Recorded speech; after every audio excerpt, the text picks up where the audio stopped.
welcome back to Municipal Stadium here in Waterbury, Connecticut. Game 2 of Day 2 of the CACC Baseball Championship Final Double Elimination Tournament. We've got an elimination game here between South number 1 Jefferson, North number 2 Felician. The winner of this one advances to tomorrow's championship final versus Post. The loser, their season comes to an end, or at least their tournament run comes to an end. And the winner of this one will take on Post, as the Eagles won earlier today in a winner's bracket game, 10-5 against Felician. So the Golden Falcons have to stick around here at Municipal, turn around and play the Rams, who last night defeated Goldie Beacom in another elimination game. That was a 12-8 final.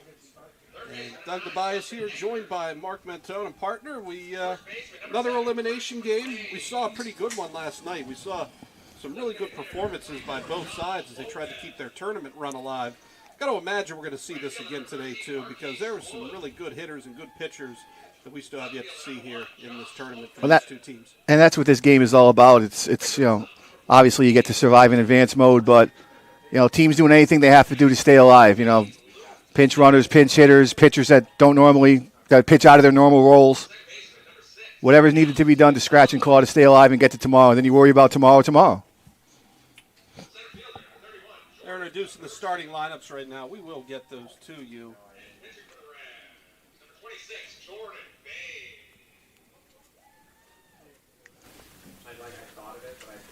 Get those to you here momentarily.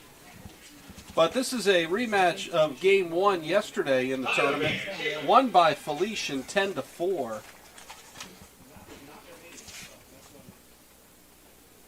And, we've talked about Jefferson's lineup, and it is a very good one. It is deep. However, Felician's yesterday looked that much deeper and scoring 10 runs. We talked to Chris Langen afterwards, and he said the coaching staff has challenged the players, get 10 hits in a game, 10 hits in a game. If we can do that, that's going to give us an opportunity to win a lot of ball games. They did it, and they came out on the right end of it. Yeah, and now Felician's the only team left in this field. Well, they were from the beginning. That's won this tournament before. They're the defending champions. And we've talked about, there's a lot of guys on this team that were there last year and aren't going to let the Golden Falcons go back to New Jersey without a fight.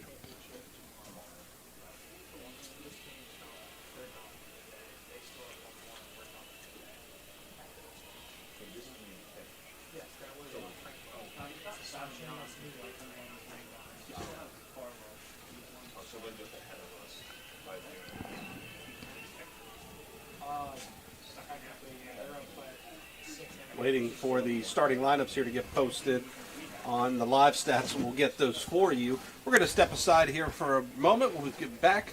First pitch between Jefferson and Felician. Back with more after this on the CACC Network.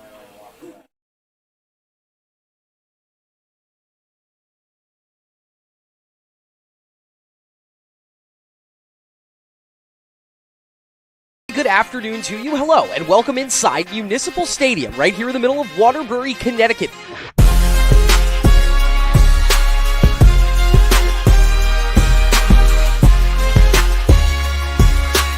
And a two-run RBI triple gives the Golden Falcons the lead. Slides into home, and Goldie Beacom mobs Kyle Walker. Matt Seaman has done it. Presumably the first no-hitter in post-university baseball history.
And getting set here for first pitch, game number 5 of the tournament, game 2 of today, between Felician and Jefferson.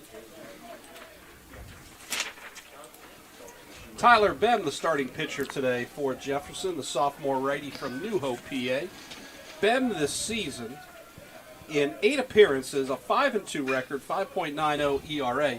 Thomas Kendrick leading off. First pitch flies out to left field. First pitch came at 3:34 here in the U.S. Eastern Time Zone.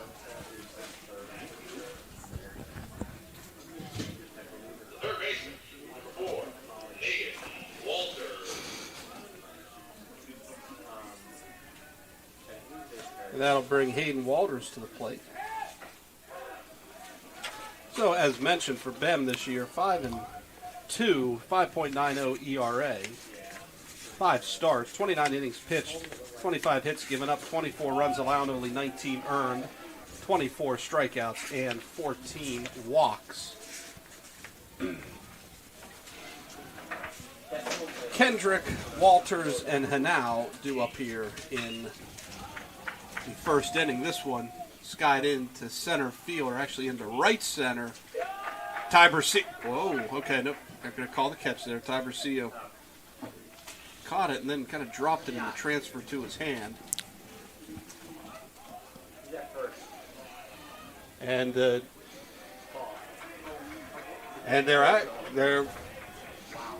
okay. Now they called it. Walters is safe. Jefferson's coaches were saying, "Wait a minute, you rung it up as an out." Pat Horvath wants an explanation. Now they called an out on the play. I initially said, "Wait, hold on," and then I saw he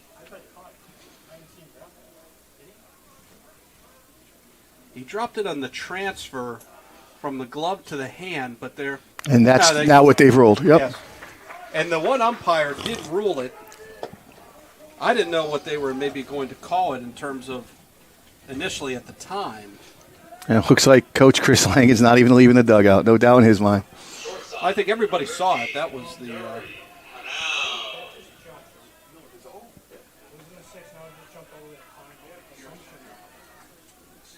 So this brings Dowdy Hanau to the plate. And there was something that we talked about at the end of the last game that I was curious about. It looks like we have our we definitely have our answer, but it looks like that is Josh Lopez behind the plate for the Rams.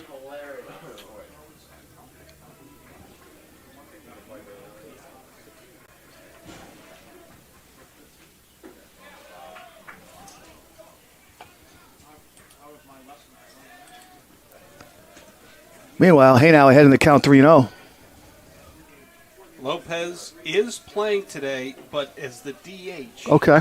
So who's the catcher for the Rams? Lou Spadafora will catch today. Okay. I read the number. Lopez in the DH spot. I read the number wrong through his chest protector.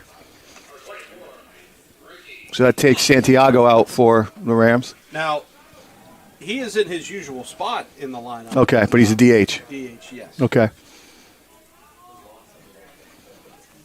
That'll bring Ricky Voss to the plate. Yep, Bame lost Hanau on 4 pitches.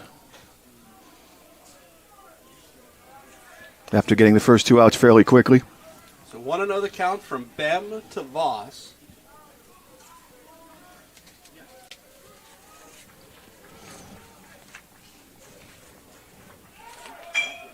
And now takes off. Oh, almost clipped him there. Throw over to first to get Voss. So no harm done there with that 2-out walk. And we head to the bottom of the first. Jefferson, first time up the plate. We'll be back with more after this on the CACC Network.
We head to the bottom of the first. Starting pitcher for Felician in this one is number 21, Jordan Savignon, sophomore lefty from Staten Island, New York. He has definitely got the last name of the tournament. I would say it's Savignon. Yep. Thanks for a fine wine. Last year when he was a reliever in this tournament, I didn't know that. Was calling him Savignon because that's how it's spelled, but not how it's pronounced. Sauvignon this season, 4-0 in 13 appearances, 6 starts. Also has 2 saves, 4.19 ERA, 43 innings pitched, 38 hits given up, 27 runs allowed, just 20 earned, 29 strikeouts to 24 walks. So the third baseman, Justin Egner, to lead off. Egner batting .367 this season.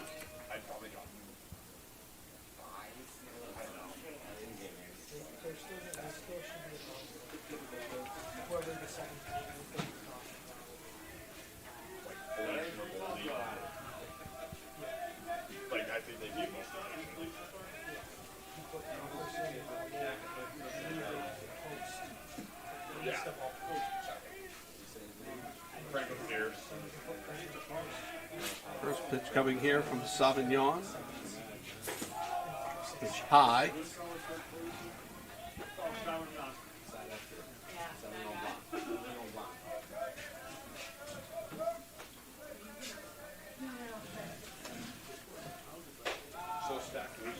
So Egner, McLean, and Josh Lopez due up here for Jefferson, or excuse me, yes, for Jefferson here in the bottom of the first inning. And I'm noticing Gabe Silva is in the shortstop position and looks like batting 6th, but you have to wonder if the game gets tight in the late innings, if you'll see him on the mound. First team all-conference utility player this, or excuse me, utility pitcher this year. And has not pitched yet in this tournament. Has not. 2-2 the count. Silva has made 8 appearances on the mound this year, 7 starts, 4-1 with a 2.43 ERA. Swing and a miss there by Egner, strikes out, 1 away. So Savignon with the first out.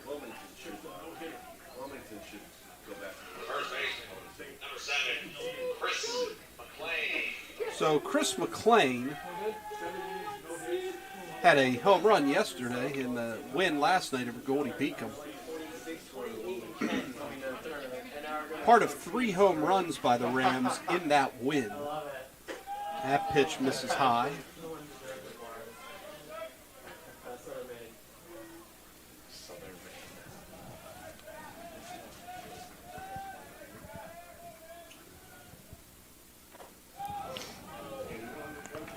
Infield and outfield, both pretty straight away.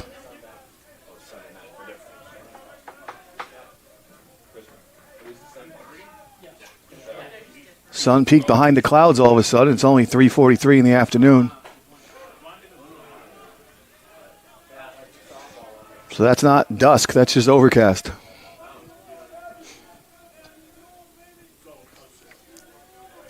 One and two the count. They are calling for some drizzle that could come through here about 5 p.m. this afternoon. That one gets through the left side, base hit for McLean. Just out of the reach of the third baseman, Walters.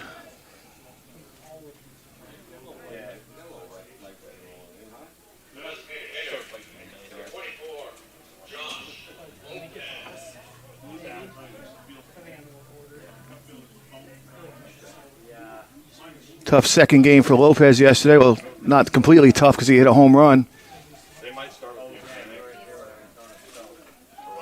But then he got nicked up a little bit behind the plate, had to leave the game. And good to see him back today as the DH, not the catcher, but he had a monster home run last night in that win over Goldie Beacom, and was probably an inning later left with an apparent hand injury. Not sure the severity of it, but you could tell he was very disappointed when he had to leave the game. Swung on, lifted into left field. However, right at Kendrick in left, 2 down, here in the bottom of the first. Hey, I just want to mention one more time because I think it's a special number, even though it's not the concern of the Rams right now, but someday Lopez will look back and remember it. The home run he hit yesterday was his 20th of the season. That's a big number at any level of college baseball. You're only playing 40 to 60 games. And that will bring the right fielder Marquise Wood to the plate.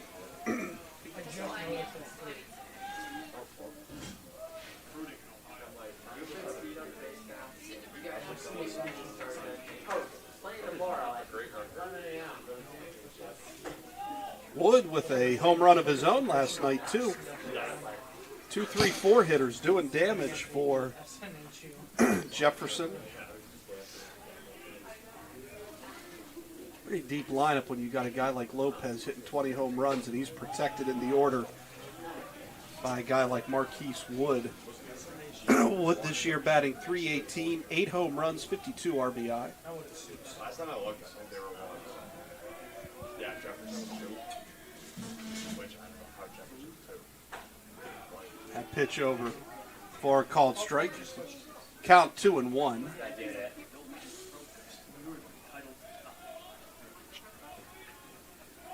I haven't put the lights on yet here at Municipal. Gotta be getting close, right, partner? Probably. You would think, but lights cost money. They do. 2-2 the count.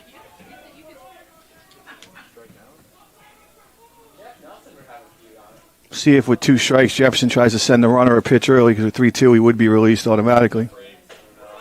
Doesn't That matter. pitch over for a called third strike. And Sauvignon, with some emotion there, gets the strikeout. And that will do it for Jefferson in the bottom of the first. We head to the top of the second, scoreless between Felician and Jefferson. Back with more after this on the CACC Network.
We head to the top of the second. First pitch, Skirvinick pops that one into right. However, Wood under it for the out. One away. Another senior moment on my part. I did say if Felician lost, I was going to go down and try to ask Jack how he says his name, but of course I forgot.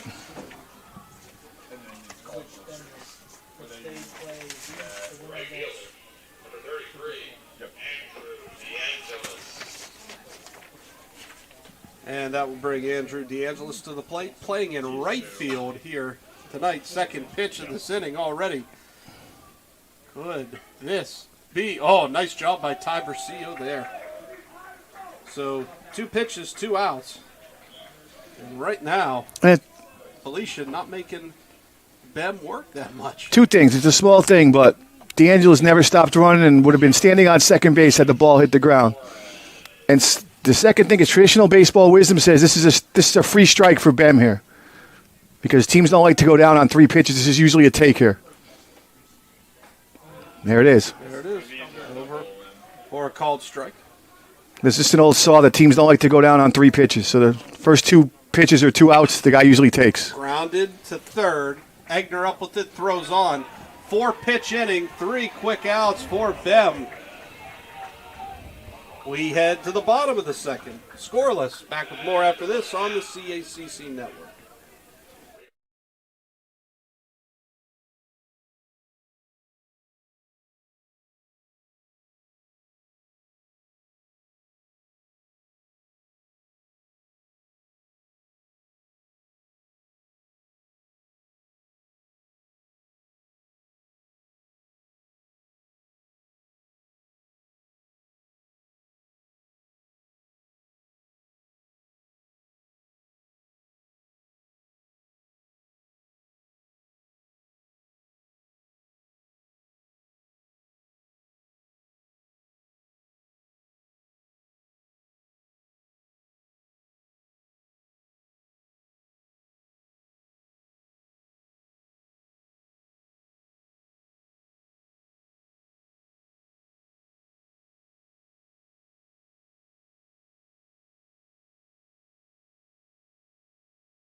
He wouldn't start on a day rest. Back to the bottom of the second. Scoreless here between Felician and Jefferson. 5, 6, 7 hitters due up for the Rams, including Joshua Lopez, the left fielder, leading off here in the second. Getting way ahead of ourselves with the press box conversation between innings is what both of these teams would do for pitching tomorrow should they emerge from this game successfully. First pitch over for a called strike. 0-1 the count. Felician still hasn't used Daniel Kersidis. They haven't used Nick DiCarlo.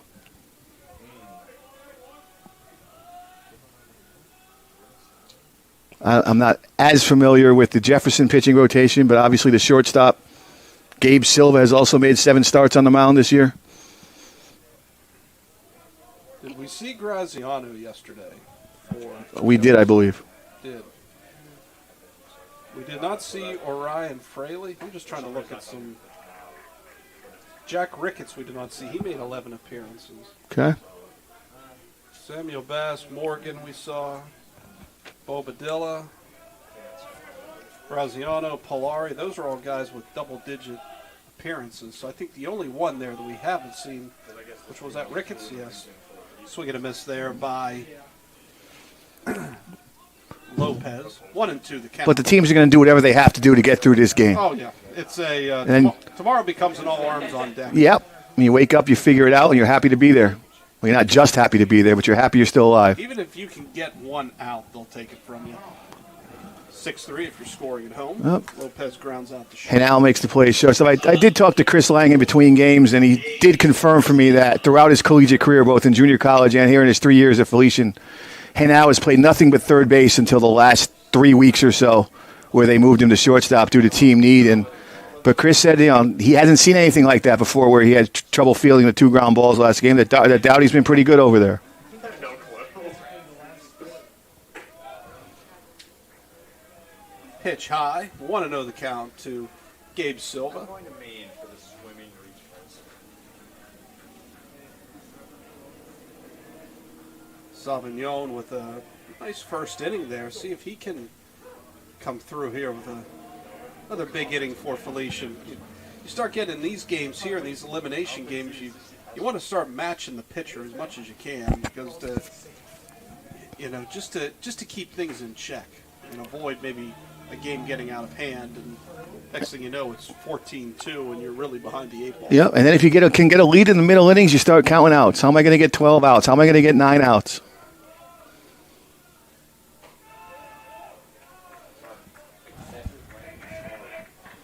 Three and 1 the count now to Silva.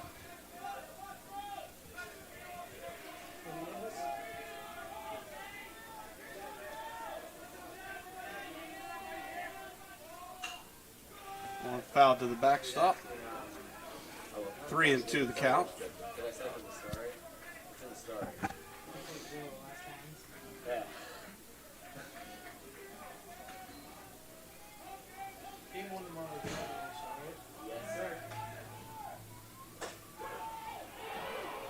And a strikeout there for Sauvignon. You write a story or a recap for a game like this? That doesn't have most go. That is 3 strikeouts so far for Sauvignon. 2 of them coming by looking. The hitters to look there. I noticed, though, he's using a lot of emotion on the mound. Game like this, you want to go deep. You may want to save some of that.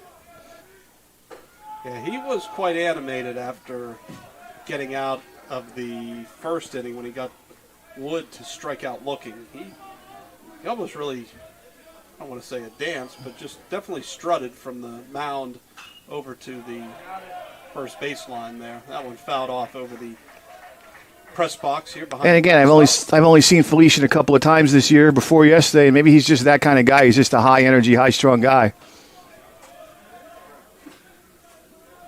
Maybe used to operate in that way.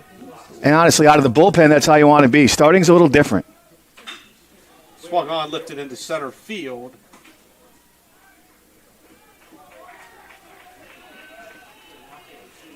Evangelist seeing his first action here this week. Is that who it is? Under for the out, yes. John Evangelist?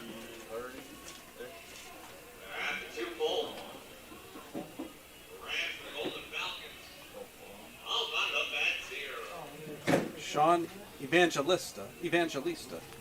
And then DeBartolomeo is catching. That's new also.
Are we on?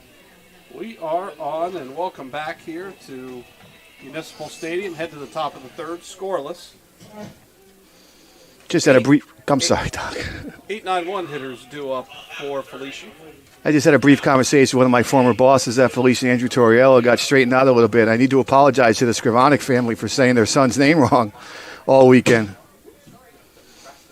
Jack, who made the last out of the previous inning. Yes, apologies there. Playing first base this game. That one drops into right field for a base hit. DeBartolo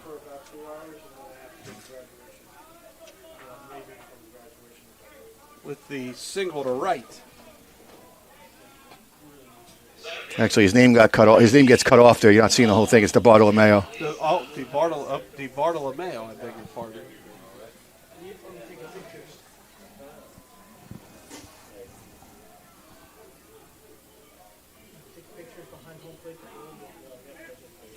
DeBartolomeo.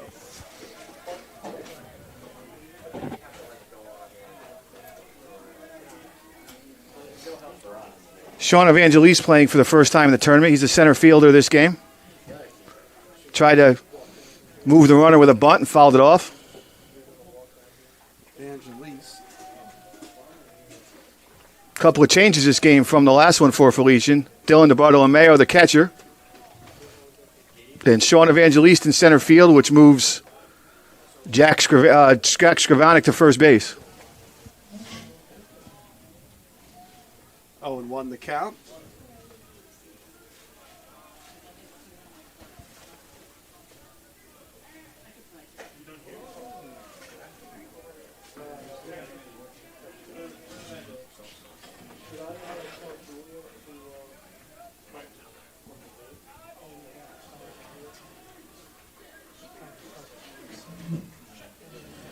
Shows it again. Third baseman charges in, takes the ball. See if they leave it on. He showed it very early. Sometimes when the third baseman charges like that, you'll see the batter pull back and try to poke it by him. Third baseman in tight. Shows early. Gets it down to the first base side. Play completed by Bame on the sacrifice.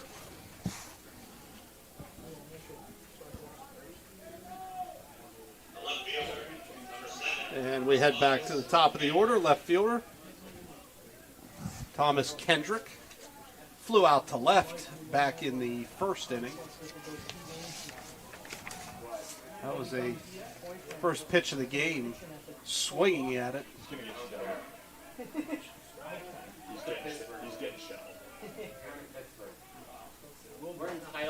That pitch catches the outside corner for a called strike. 0-1 the count to Kendrick from Bem.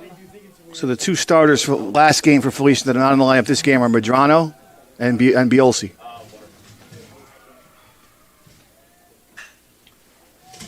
One lifted into left field, however. Lopez under it there for the out.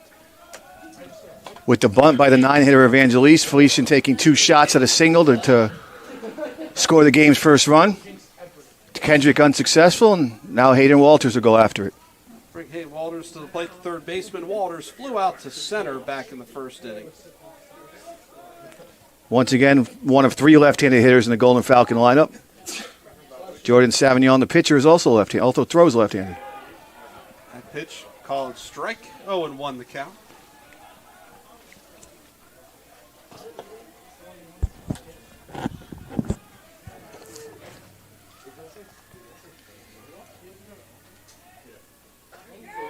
That pitch catches the inner half of the plate for a called strike 2. 0-2 the count. Always a good spot for a pitcher to go if you can get in there, because it's very difficult for the batter to get the good part of the bat on that ball. Well, we've seen a lot of pitches this weekend so far in on the hands that guys have just been able, really only to lift up into shallow, outfield. Even with the metal bat, which has a bigger sweet spot, you would think, than the wood bat, you still have to hit it just right to get it on the line and get it into the outfield. Becomes a bit easier, but still have to put a good swing on the ball, usually. That pitch inside. Bam not afraid to work in.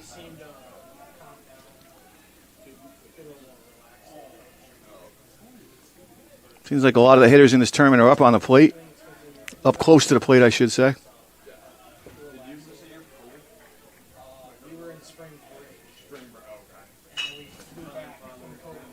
Grounded to second. That will do it for Felician in the third. Still scoreless. We head to the bottom of the third. Back with more after this on the CACC Network.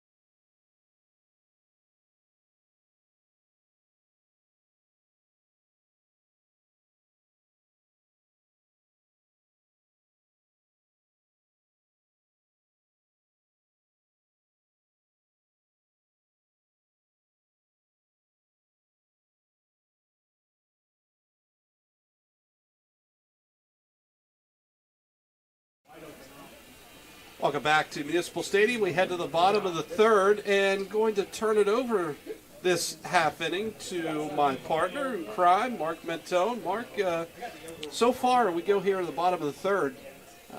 Solid performances by both starting pitchers so far. And, there's always a game or two in this tournament where you get a low-scoring game. And maybe this is one of them. Usually it's the first one. Yeah, typically it is. But right now, both starters settling in early, but still settling in, doing a nice job. But I'll turn it over to you. Take it away there, sir. Are you sure? Yeah.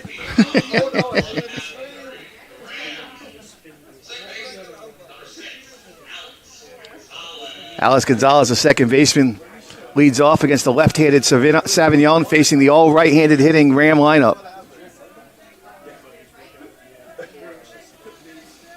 Tiburcio waits on deck.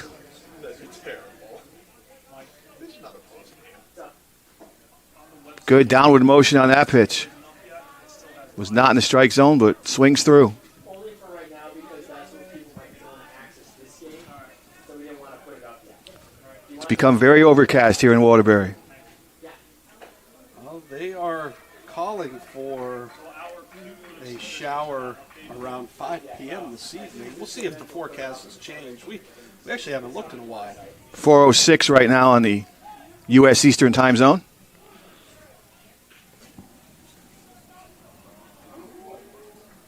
And out at first there. So nice job getting the throw over in time. Yep. 52% chance of rain they're calling for at 5 p.m. 52% chance. 52%. I wonder how they calculate that. But then they're not calling for rain at 6, 7, or 8. Okay. Maybe we play through.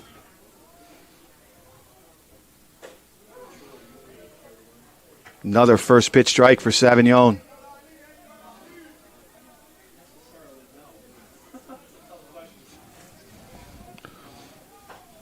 Now tomorrow's forecast, 61 degrees, mainly cloudy, but only a 1% chance of rain. So Okay. sun early in the day tomorrow, they're saying, then turns cloudy. So hopefully we can release all the workers and get them out before Mother's Day. And have a champion determined. That will wait for the selection show, which I'm told is Sunday night at 10:30. Is that correct? Cannot specify the exact time. I'll have to check, but it is Sunday night. Okay. So have your coffee. Yeah. Get yourself a caffeine push. Get ready for Sunday night. And as we've discussed, Jefferson and Post both strong contenders for an at-large bid if they don't win this tournament. Felician is probably not. Felician probably needs to win their next 3 games in order to get an NCAA tournament berth.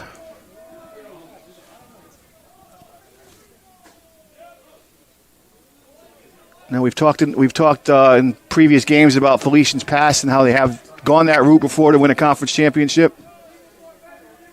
Obviously, the players rotate out, but Coach Chris Langen still there in his 21st year. And I believe I saw Coach Pat Horvath for the Rams in his 14th.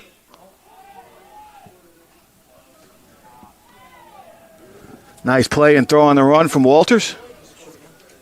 2 ground ball outs for Savignon.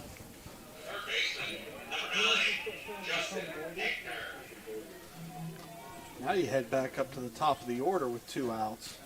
But as we've seen in this tournament, 2 outs have not deterred teams from putting together rallies. And you're going to try to do a 2-out rally here, partner. You might as well start it with the top of the order.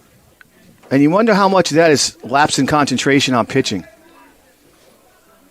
Really need that killer instinct in this tournament to pitch through the inning, through the 3rd out. Yeah, that's interesting because if it happens a couple times, you don't think much of it. But as we talked about yesterday, 16 of the 17 runs in that win for Post over Goldie Beacon came with 2 outs. And I don't remember how many in last night's game. I'd have to check between Jefferson and Goldie. But there were a lot there as well. I think maybe at least a half dozen. Absolutely. It's been good execution on offense and maybe a little bit of mental letdown on the pitchers, on the part of the pitchers. Savignon 3 for 3 on first pitch strikes this inning. Finds himself ahead 0-2. Egner just fought off a pitch. Fights off another one. Savignon living in the strike zone so far.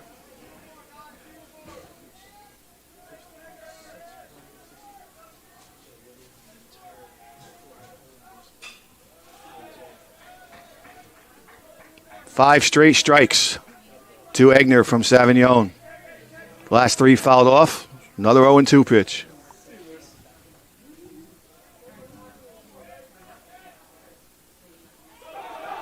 The late break. 6 straight strikes, but he doesn't get out of the inning. As the ball scoots through the legs of DeBartolomeo.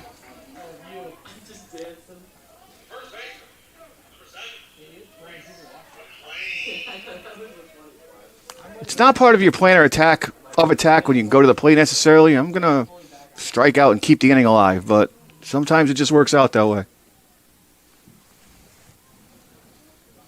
We have McLean now at the plate. Singled back in the first inning, as we mentioned, back in the first as well. Had one of Jefferson's 3 home runs last night in that win over Goldie. Has the Rams only hit in this game so far.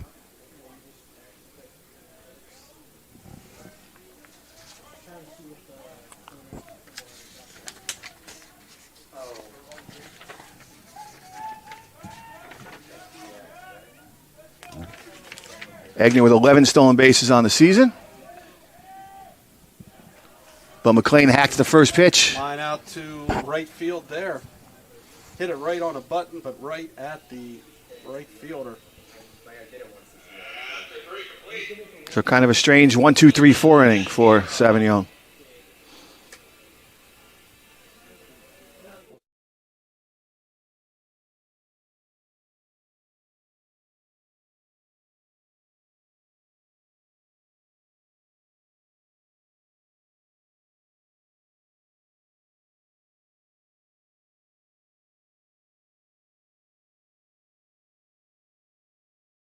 Joined by Mark Mentone, and going to turn it back over to my partner doing such a great job here, giving me a chance to write down a couple notes. So take it away, partner. Got a good one going here between the Rams and Golden Falcons. Dowdy Haynow attacks the first pitch and pops it up. Easily handled by the third baseman Egner. When I was an SID, and I was for 26 years, the last 16 at Felician, I always taught my student workers not to say what I'm about to say. And that's, this game has very good pace so far. That's a nice, mature way of saying that, and I know what you're referring to.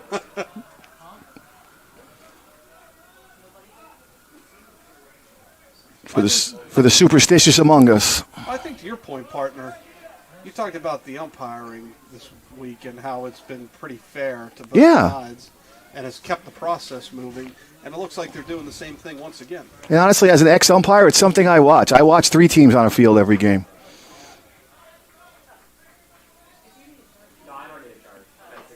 But the other place I was going with that is that, you're very superstitious as an SID in terms of length of game and not talking about overtimes in soccer and that kind of thing. And that one clipped the home plate umpire there. How do you shake one of those off? Do exactly what he's doing. Yeah. Kind of laughing a little bit. I imagine, now, see, in the old days, the catcher would do exactly what he's doing, but with these new rules, you have to make sure you're not getting charged the trip before you go out there. And I doubt they are. I understand what you're saying. They can check, but I think it's just a classy move, and everybody. Plus, you look, Pat Horvath comes out to see how he's doing, and then one of the assistants for Felician comes out, offers him a Gatorade if he needs to take a quick drink of something. So that's one thing I think I've always admired the most about baseball, is that there is a camaraderie to it. Yeah, and they may yell back and forth again after the next pitch, but it's part of the game, and everybody accepts it's not personal. Yep. Looped in the left, will fall in for a base hit. That was one of the hardest things for me as an umpire, because I was always hard on myself anyway, to understand that the coaches are not necessarily yelling at you, they're yelling at your uniform. You just represent something that may be preventing them from winning at that particular time. And when the game is over, all that should be over as well.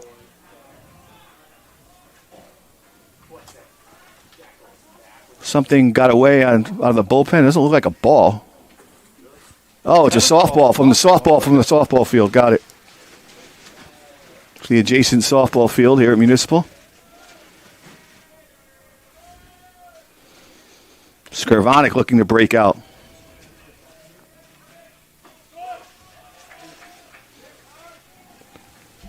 called a strike, but it's a good take. Had a wrinkle in it, was on the outer edge. You get 2 more swings.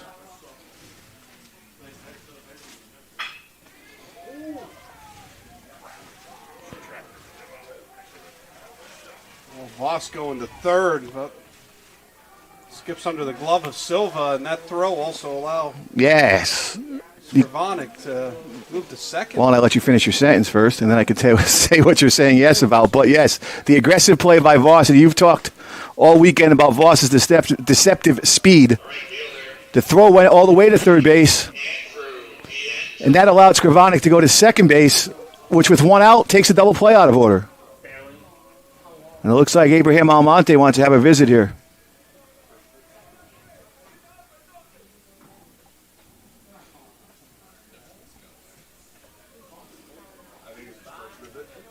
We're in the top of the 4th inning. As you said, partner, top of the 4th, and you get into these postseason games, this could be the game. This could be the save. This could be... You just never know. Yeah. And you have to take advantage of opportunities as they come up, and the Post Eagles did that last game, and that's why they're in the winner's bracket. And that's why they're already punched the ticket to championship Saturday. They took advantage of it, and they took advantage of the miscues by Felician. Yep. And really made them pay for it each time. And then made the plays on their side.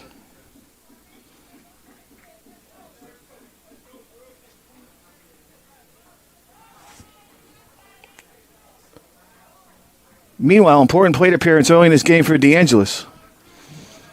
Left-handed hitter against the righty Bame. First and third base pitching. They'll concede the run at second and short.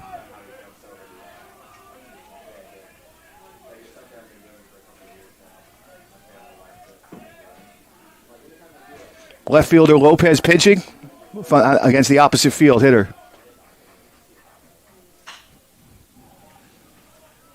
It's one of those weird things about the baseball terminology that when a left-handed hitter hits the ball to left field, it's the opposite field.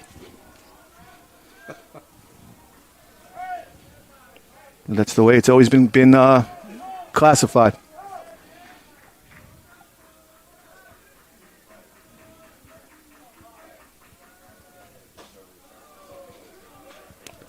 Good take there by DeAngelis. Ball just up and out of the strike zone. Can Felician jump out on top?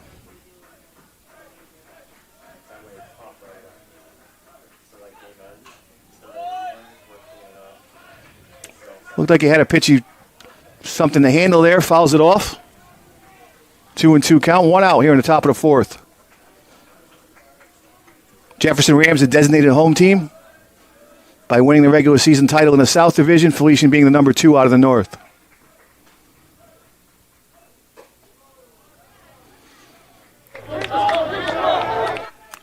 We've run it full. Alex Torres waits on deck. And for the first time, partner, what we're seeing here is, a situation, a jam that one of these 2 starters have been in. Interesting to see how he'll handle this.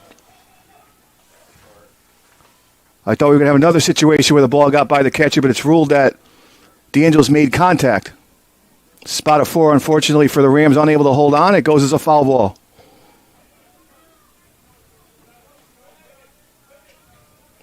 Now with 1 out and nobody on first base, had the batter not made contact, he would have been eligible to run to first base.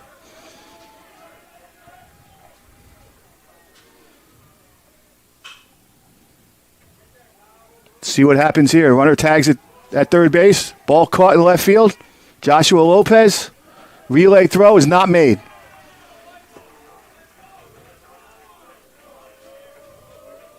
So DeAngelis on a pitch that was too close to take. Serves it in the left field. Gets Felician on the scoreboard with the sacrifice fly. Number 0, Alex Torres.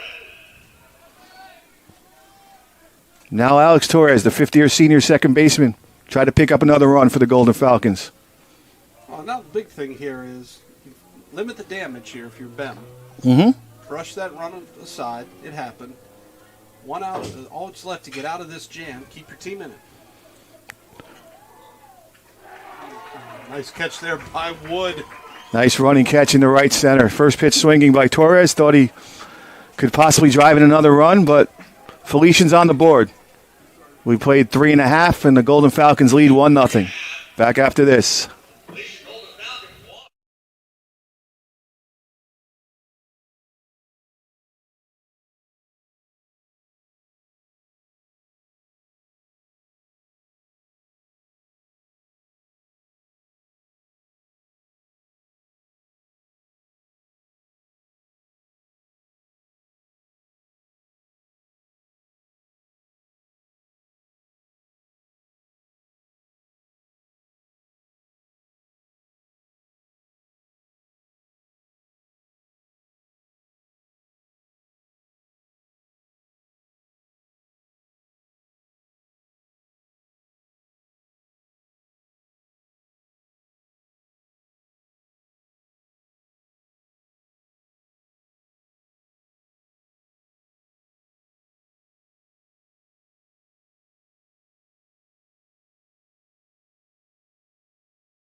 We head to the bottom of the fourth, 1-0, Felician over Jefferson. 3, 4, 5 hitters, heart of the order, due up for the Rams. That is Josh Lopez, Wood, and then Joshua Lopez. And to handle play-by-play here, one more half inning. All right. My partner, he's doing a great job. Let him know, everyone. Mark Mentone, take it away, sir. Mark Mentone here with Doug Tobias at Municipal Stadium, and I got to tell you, Doug, when I was doing some research for this a couple of weeks ago after your gracious invitation to take this gig, that was one of the first things I noticed, that the Jefferson Rams have players named Josh Lopez and Joshua Lopez, and all I could think about was how often I would confuse them and what a nightmare that was going to be, and we've managed it so far. And not only do they have close names, they're both very good players. Very good players.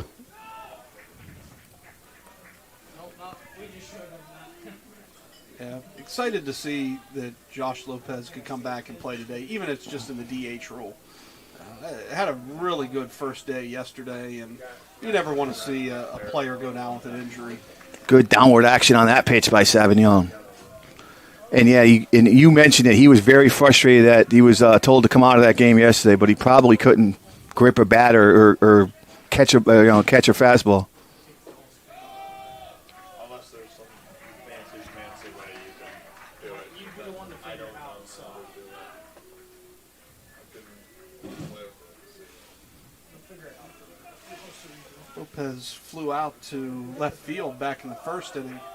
It'll be interesting to see whatever after effects he has from that injury last night, how that hinders him. I haven't noticed anything. Have you noticed anything? No. In his swing or his at-bat? No.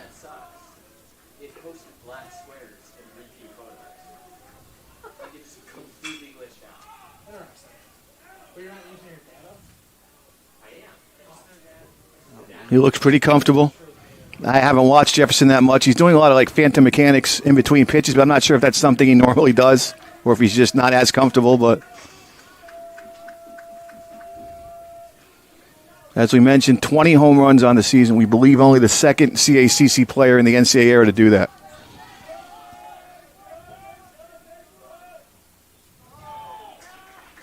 Savignon bounced that one for ball 4.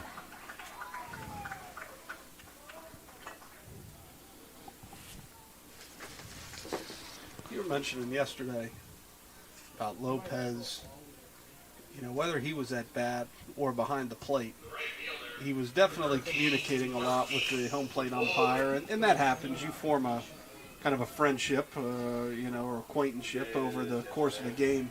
But in a DH role, will he still maybe get some benefit of the doubt, even though he's not catching maybe from the home plate umpire, that maybe he can talk with them a little bit more? Just kind of depends who they are and how often they've seen him, if they know who he is. Mm-hmm. You would think at this point they probably do.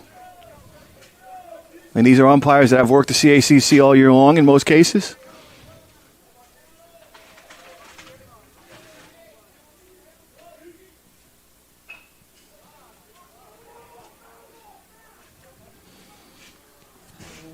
Third base umpire helped out with that play. Could see that the ball was bunted off the hitter.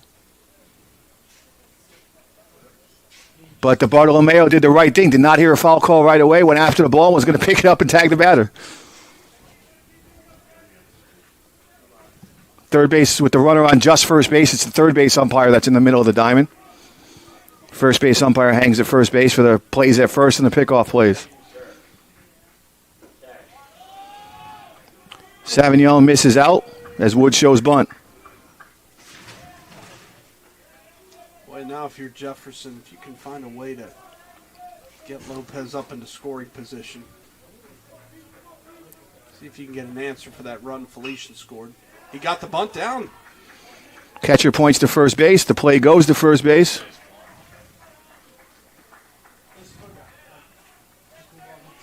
And we've talked a lot about how athletic the catchers are in this tournament. And he's not catching right now, but Josh Lopez, who has the 20 home runs and the 50-plus RBIs, also has a modest 8 stolen bases and hasn't been caught. Not expecting him to take third here, but it speaks to the fact that he's probably a pretty decent base runner.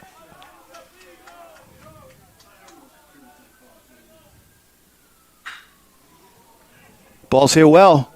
Deep left field. Kendrick chasing. It's over his head and up against the wall. Josh Lopez is going to score. Joshua Lopez rounds second and stops with the stand-up double. And lets his team know it. Game is tied at 1. So Joshua Lopez drives in Josh Lopez. You heard that correctly. All right. From my partner. Gave that a good ride out there to the wall.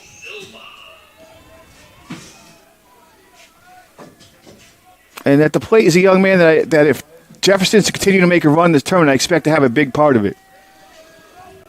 Shortstop bats 6th to their order and is also a big part of their pitching rotation.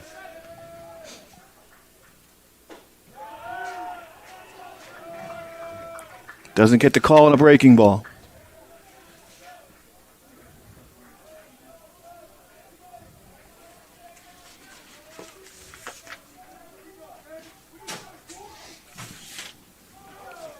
Now, Joshua Lopez, who's an outfielder, has 18 stolen bases.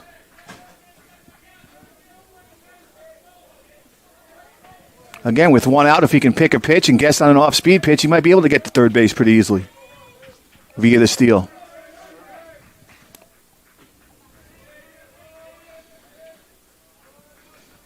Not being held very close. Hay now claps his glover behind him, but gets back to his position.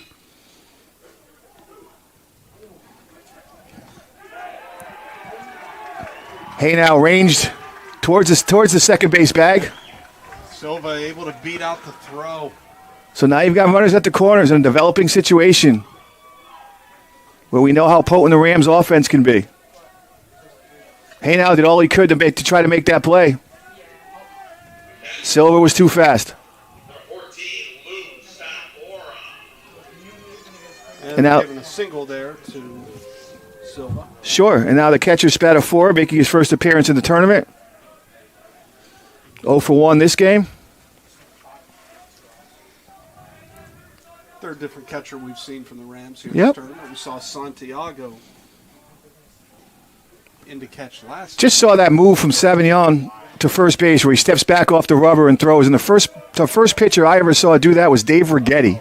For a while, people called it the Righetti move, where you have to put your foot down before you let go of the ball.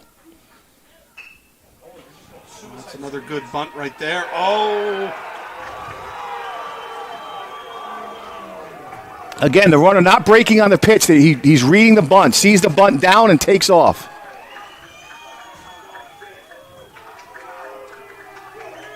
And how many times have we seen a bunt in the middle of a big rally this tournament?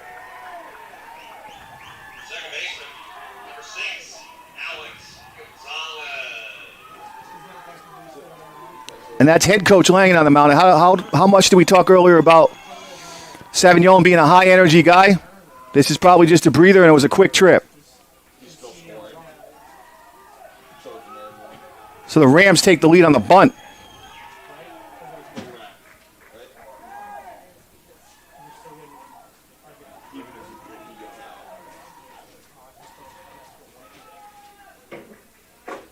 And now the Rams are going to use their offensive conference this inning. The conferences on both sides, they talk over the situation. An important point in the game, even though it's only the 4th inning. Felician needs to limit the damage and let their offense get back to work.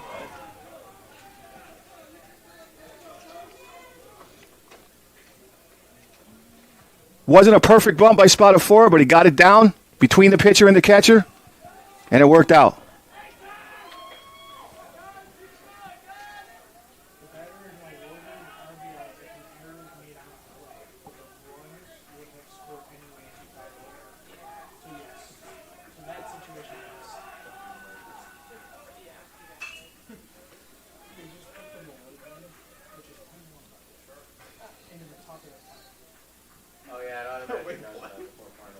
There you go. And Gonzalez at the plate fouls the first pitch back. So after the mound visit, Sauvignon gets the first pitch strike again. Gonzalez, the number 8 hitter in the Ram order. Tiburcio waits on deck.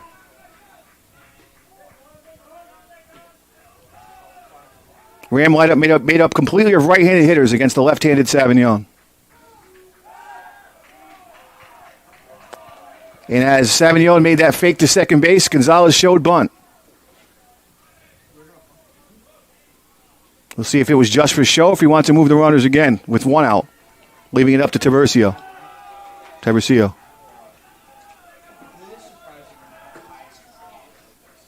He shows it. Takes.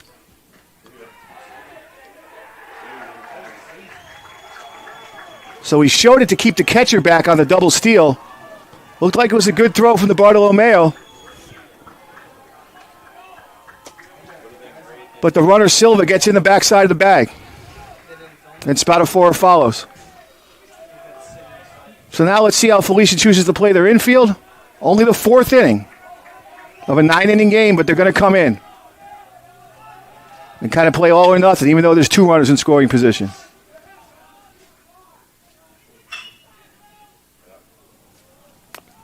And it works out. As Walter scoops up the ground ball at third base, holds the runner, throws out Gonzalez. That's a big out there.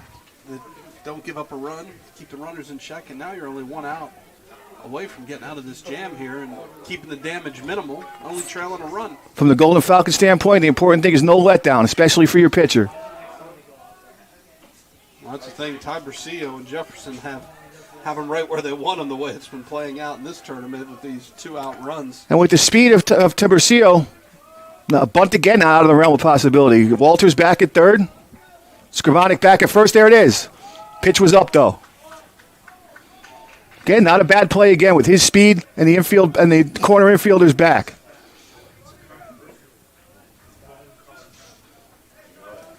Didn't bait the infielders, though. Walter stays back, and so does Skrivonic. Walters now creeps as the pitch is thrown. Called strike should take the bunt out of play. Again, for those that don't know, if you bunt foul with 2 strikes, you are out.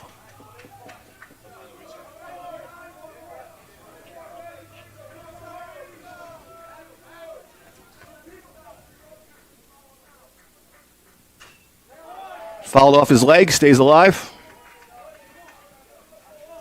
Again, for those that are new to baseball, maybe not know that rule. If you hit a ball and it bounces up and hits you and you're still in the batter's box, it's a foul ball. If you have both feet out of the batter's box and that happens, you are out, as long as the ball is in fair territory. Sauvignon gets the call on the outer edge and limits the damage to 2 runs, but the Rams score twice, take a 2-1 lead after 4 innings of play. We'll be back after this.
We're back at Waterbury Municipal Stadium as the Felician University Golden Falcons and the Thomas Jefferson University Rams battle in an elimination game in day 2 of the main draw of the CACC Baseball Championship Tournament.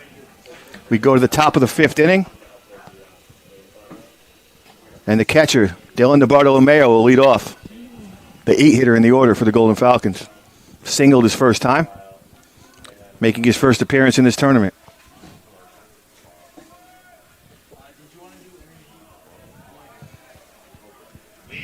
Bane misses low.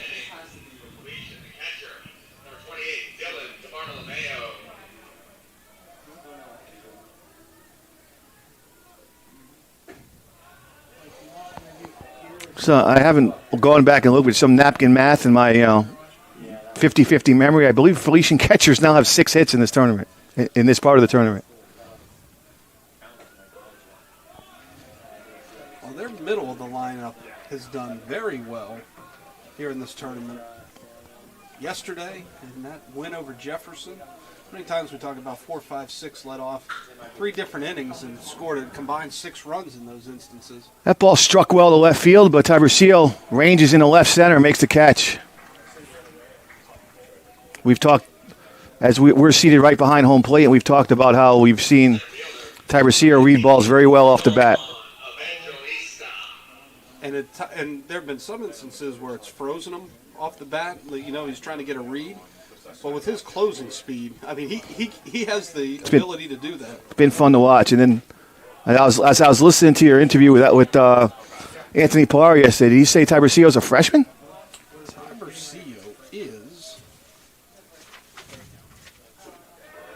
He is a freshman from Warminster, Pennsylvania. All right. As Bam gets ahead of Evangelista quickly. Tough swing there. Plays completed at first base.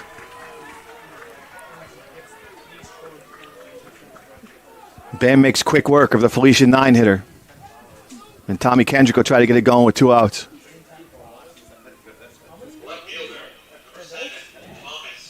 You know, it's weird. How many years ago you would have said, and I'm not saying that he's leaving, but you would say, oh, Tibercio is, you know, we got 3 more years of watching him play. And in today's day and age of transfer portal and all those things, it's, you wonder, do you see him again after this year? And again, I don't know anything and not speculating or guessing. Please, this is more just a general conversation, but it's very odd how the tenor of college sports talk has become. It's like, well, are we going to see the same exact team next year? You know, or not exact team, but are we going to see? That's Kendrick is hitting the leg. It's a very strange era to me that as now that I'm a follower and not involved in it directly, not working at a school or a conference. But to me, from the outside looking in, it just looks like it's college free agency. It's very weird to me.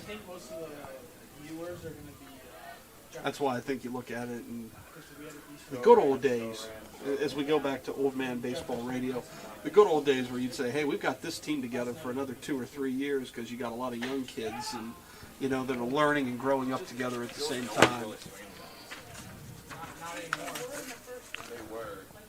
Felician has 7 players with double figures in stolen bases on the season. Kendrick is one of them, 14 out of 18.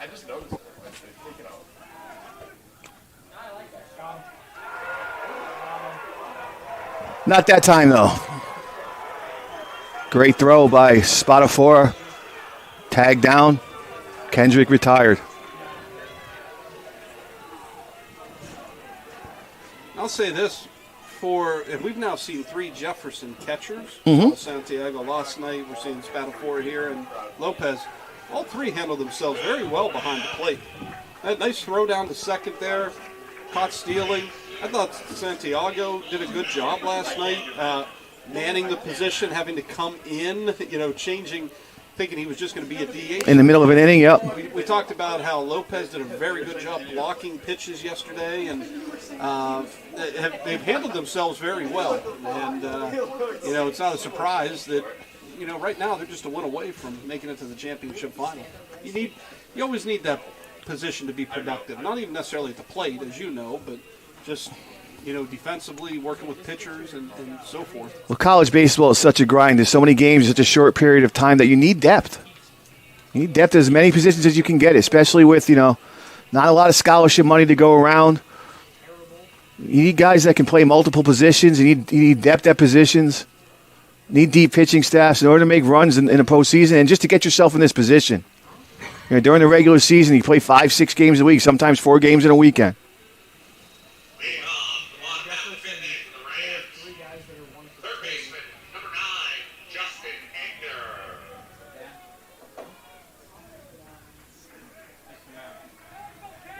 Jefferson has flipped the lineup around. Back up to the top with Egner. Savignon to go to work as the game's now half over.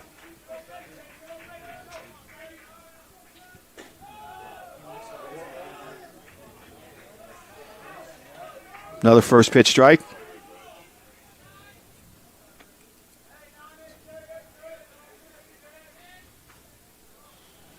Quickly ahead 0-2. See what kind of approach Savignon takes here.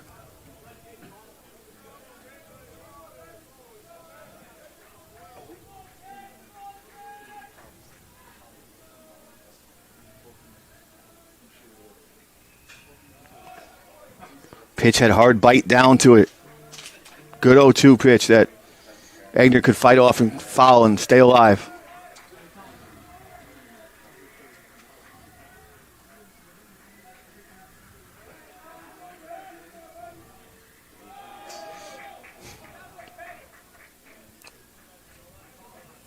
Might have overthrown that hard sinker, bounced it.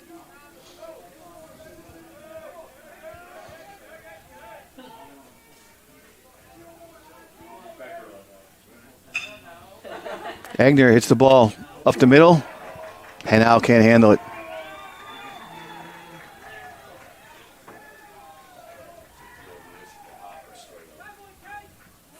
So another tough break for Felician with the leadoff runner on base that probably shouldn't be. We'll see how the Rams handle it. They can score so many runs in bunches, but in a game that's being played tight like this, they may choose to move the runner with a bunt. Well, we also see them show bunt to keep the catcher back and steal. A lot of ways they can go here.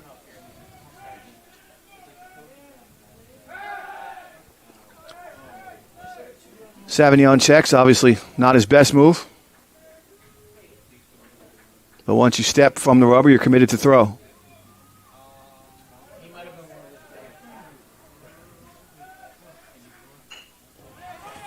McLean gets the bunt down. Might beat it out. Close play at first base. Gets the sacrifice, moves the runner, and almost legs himself into a base hit.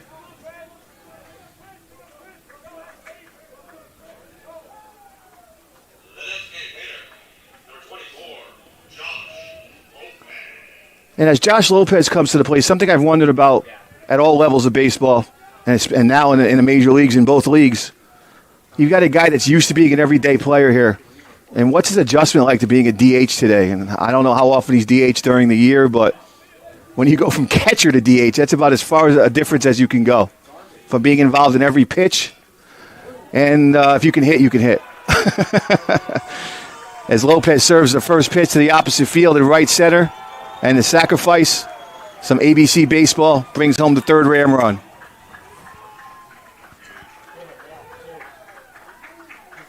Some people can just hit. Doesn't matter how long they've been standing around, what they've been doing the rest of the game.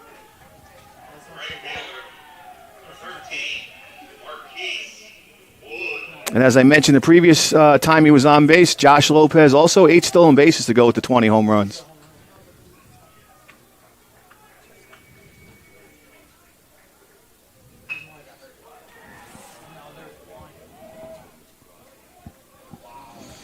And they choose to move another runner. I'm not sure if this is the way Jefferson's done it all year. They've seemed like they've scored in bunches, but they may have seen some bunts that Felician has had trouble handling. Again, that one not the most perfectly placed back to the pitcher, but it moves the runner and it gives them another chance to score a run with a single with Joshua Lopez. It's a strange thing to see a 4-hitter bunt. But it makes sense in a game like this.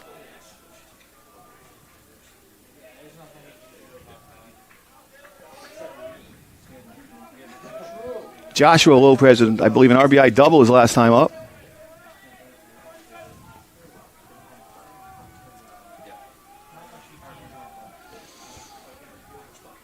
Two outs for the Rams, who already lead 3-1 in the fifth inning. And the one-out bunt looks like it's going to work out, as Joshua Lopez, for the second time, gets a base hit to score his namesake, Josh Lopez. So the decision to sacrifice twice in the inning for Coach Pat Horvath works out both times.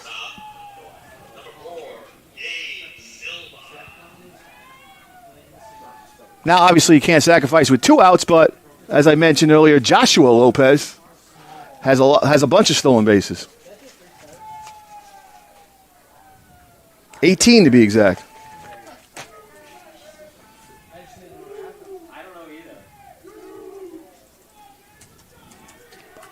As a left-handed pitcher, Savignon is facing Lopez and throws over.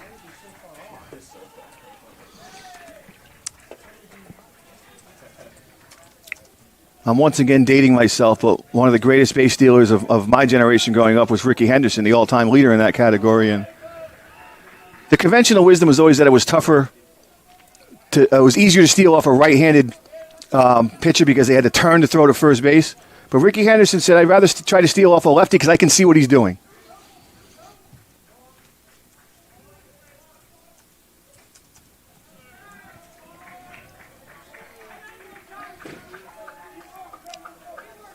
Meanwhile, Silva ahead in the count as the Rams try to extend the rally. Never enough runs in a game like this.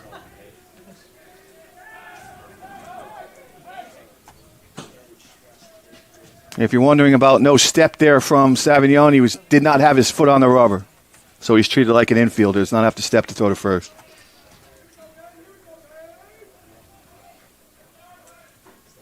And there goes Joshua Lopez, and he gets in there. Throw gets away. Lopez takes off for third, and the throw's not in time, and that one gets away.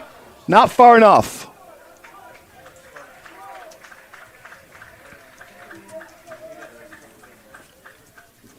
But as we saw in last night's elimination game, the Ram offense executing in all facets right now.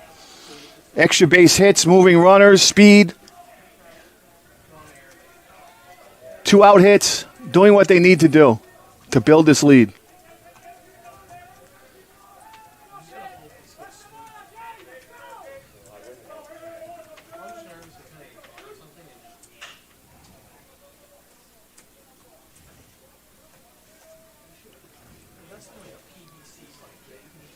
Fouled off as Silva stays alive.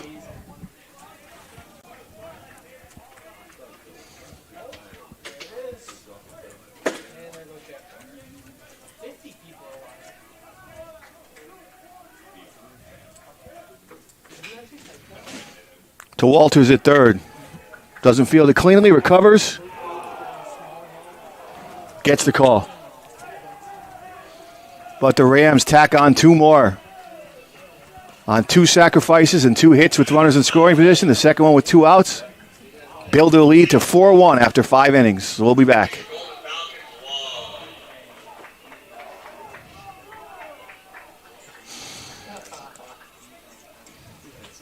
Derek, where are the batteries that you switched out? Oh, okay. Which ones? Oh, that one is definitely one of them. And then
We're back at Municipal Stadium in Waterbury, Connecticut. Top of the 6th inning. Felician University at the plate. Trailing 4-1. Hayden Walters was at bat when Tommy Kendrick was thrown out stealing to end the previous inning. 1-1 to count on Walters.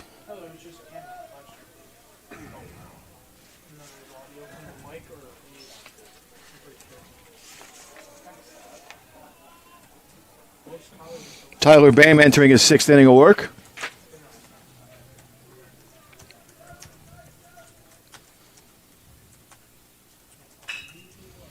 Walters gives one a ride to center field.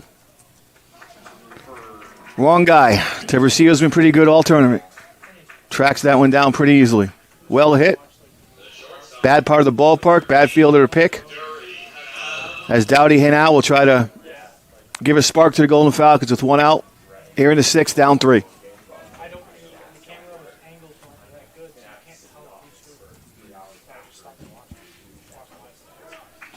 There's a strike.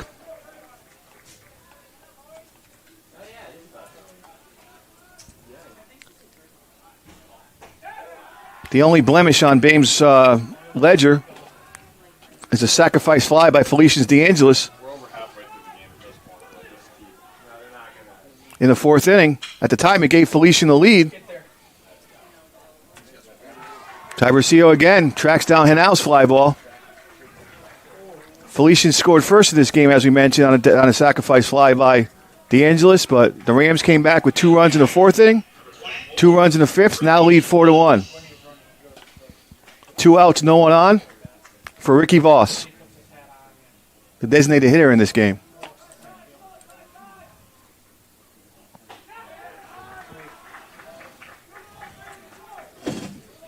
After he played first base in the first game. Quickly ahead. 0-2. 2 well-placed fastballs. Working quickly.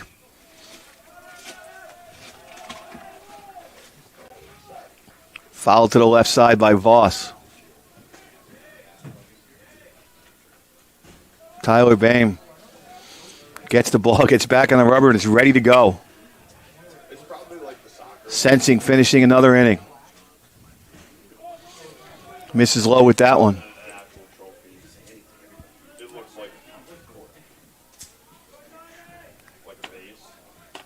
Tyler Bame has gotten 17 outs and only has a pitch count in the mid-50s.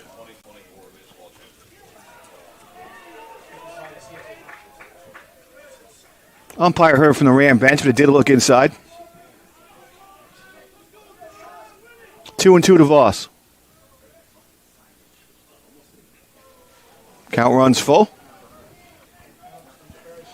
Felician looking for a spark.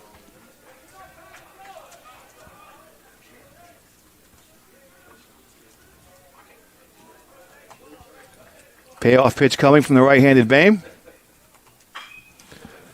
Voss launches one. It's deep to right, but not deep enough. So it lands harmlessly in the glove of wood. We played 5.5 innings, and the Rams continue to lead. 4-1. We'll be back.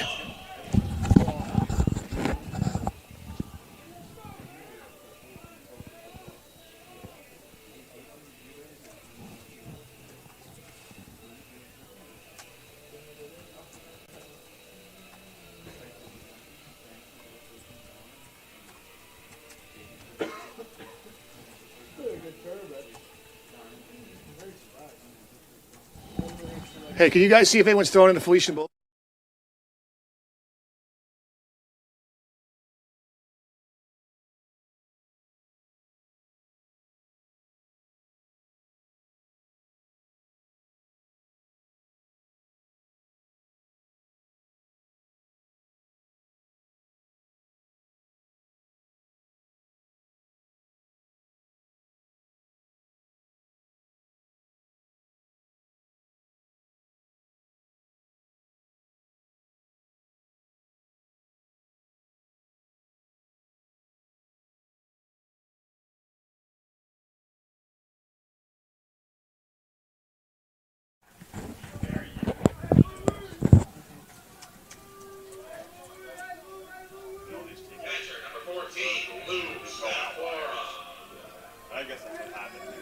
Jordan Savignon has 82 pitches through 5 innings for Felician.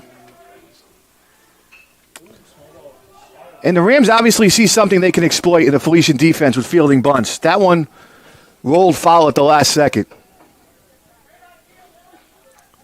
Spotter 4 bunted his last time and scored a run. Tried it again leading off the inning. Just rolled foul.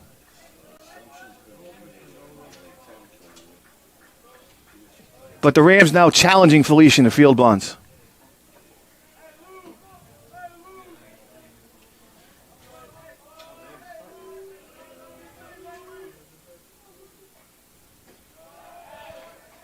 There was some action in the Felician bullpen during the previous inning when Coach Chris Langen made his visit to the mound, but all quiet now.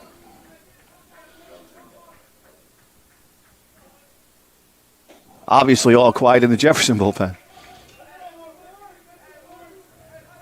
2-1 count on loose spot of 4.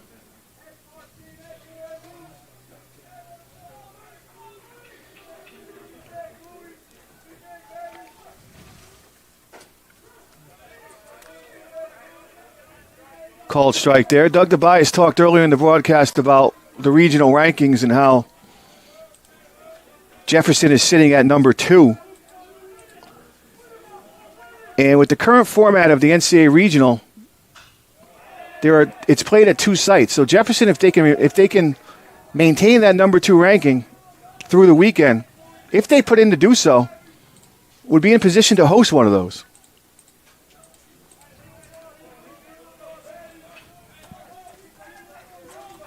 Even if they don't win this tournament.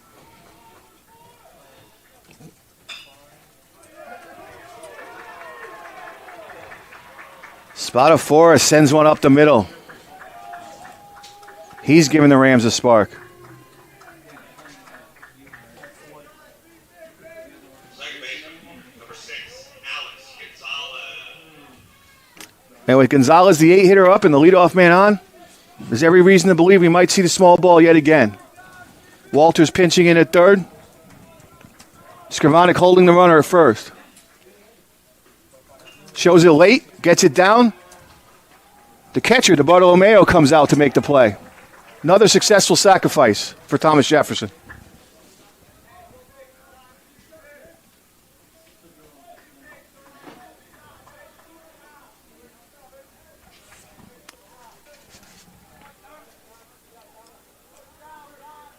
Brings up Jordan Tiburcio.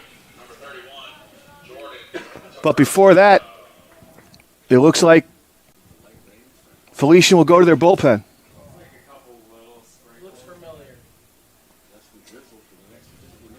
So whoever they had throwing last inning, looks like they were ready. Savignon had a pitch count approaching 90.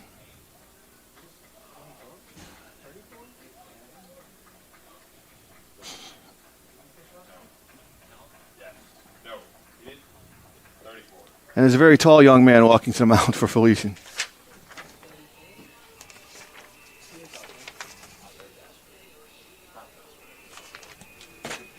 And again, it speaks to what we were talking about at the top of the show. The pitcher for Felician right now is Daniel Karitzis, who I imagine Coach Langen would have been hoping to start tomorrow. But right now they're losing 4-1, and you have to get to tomorrow. So Karitzis it is.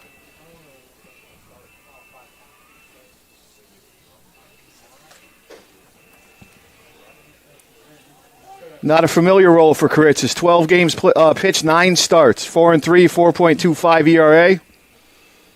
263 opponent batting average, 38 strikeouts, and 25 walks in 42 and a third innings. And here's something to look for as this inning progresses. Karitzis leads Felician with 10 wild pitches.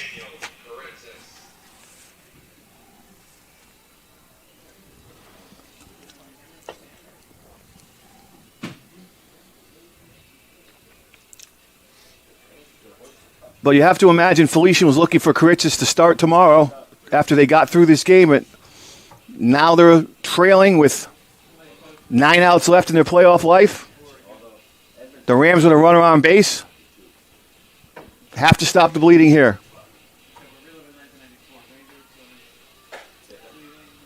And again, whoever survives this game will figure out tomorrow when they wake up tomorrow morning. Well, obviously, they'll start tonight, but...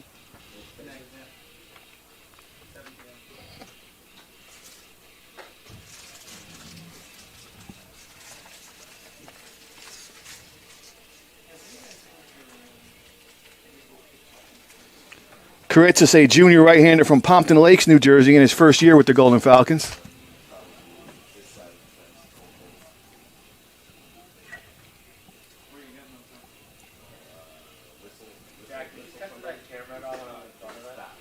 And Tabercio will try to extend the lead.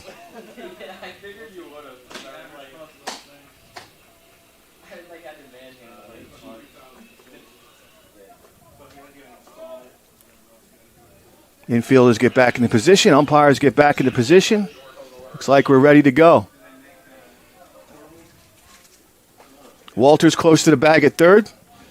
Hanau shades up the middle at short. First pitch misses up. Tabercio, the nine-hitter in the Ram lineup. But as Doug DeBias mentioned yesterday, batting in the 260s. It's a tough lineup top to bottom for any pitcher to face.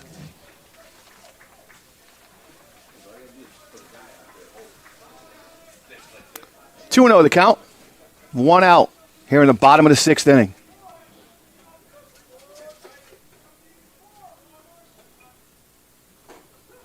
Gets a called strike on the inner half. Outfield is shallow and straight away.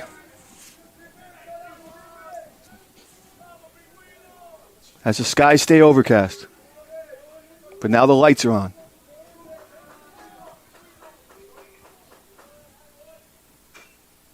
Chopped foul near the Ram dugout. Count holds it 2-2.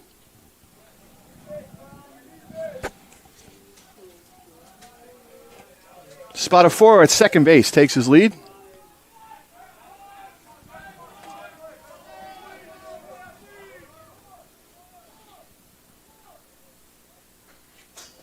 And the ball hit something, and it's ruled that it hit his hand. Third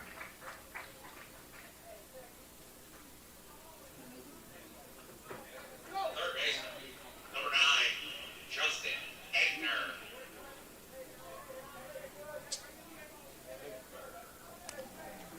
One of the myths that often goes around baseball is that the hand is part of the bat. That is not true. If you get hit in the hand while your hand is holding the bat, you get first base.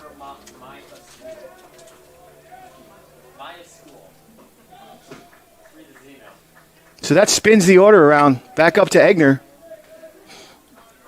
Sets up forces, but it also adds another base runner for Jefferson.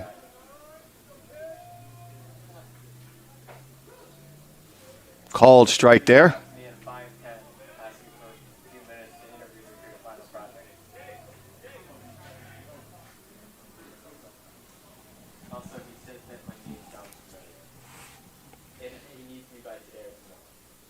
Pat Horvath asked for a conversation with the home plate umpire. Not sure what it's about. But now the home plate umpire calling in his partners. So we'll see. Still don't know what it's about, but...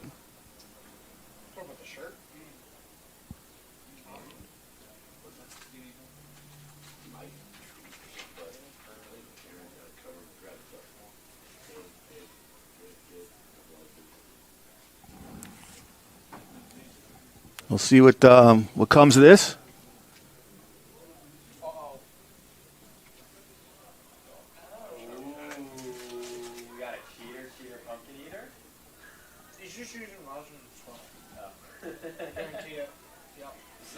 Looks like they asked to check Kuritz's glove. Everything checks out.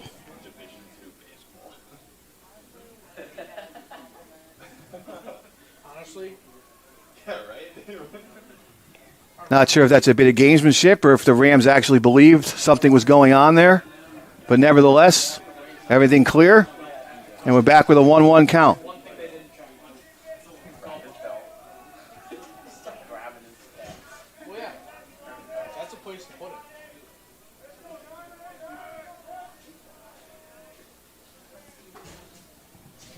Misses high, 2-1.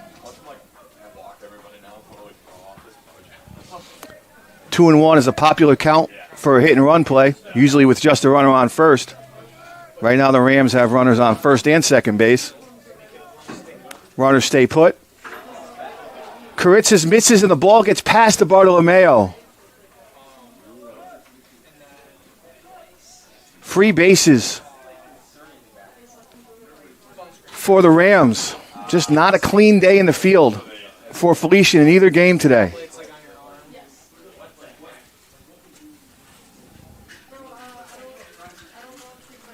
Play scored a pass ball. Looked like the correct scoring as ball was far from the dirt. And that's Felician pitching coach Frank Colazzo out to talk to Karitzis and the Golden Falcon infield.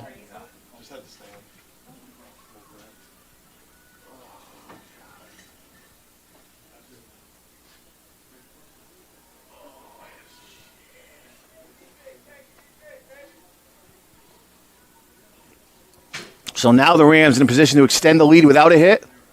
See what Felician does with the infield. This late in the game, down already 3 runs, they bring him in. Even though a base hit will score 2, Felician can't afford to get any further behind.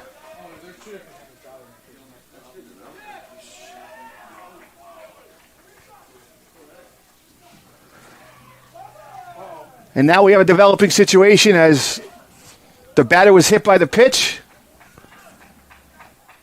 Karitzis said something to the batter as he was running to first base, and the umpire rejected him.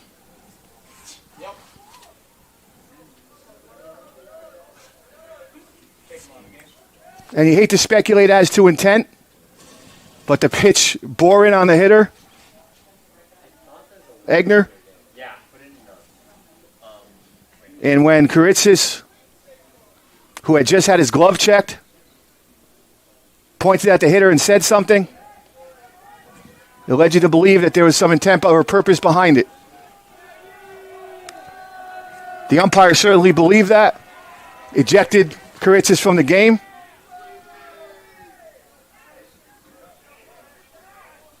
And it's an unfortunate situation for the Golden Falcons because if they happen to win the game and get through, you may have lost Karitzis for the rest of the tournament. That's a huge blow if Felician wins this game.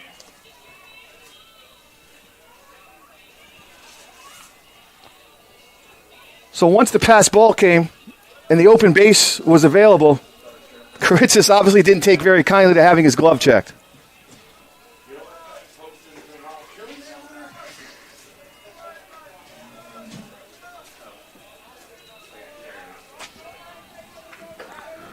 Now on the ejection, the new pitcher, which looks to be Nick DiMartino. He'll have as much time as he needs to get ready.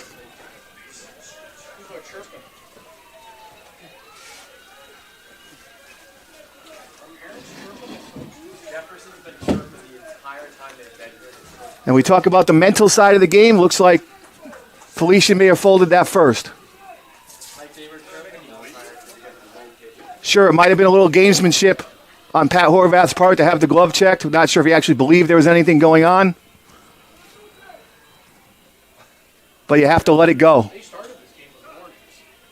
Yeah, that's right. I forgot about it. Oh, like first inning.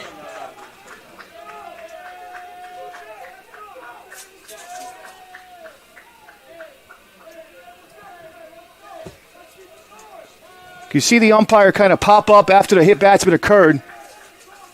But as soon as Karitzis motioned to the hitter and kind of had something to say, then he didn't hesitate to throw him out.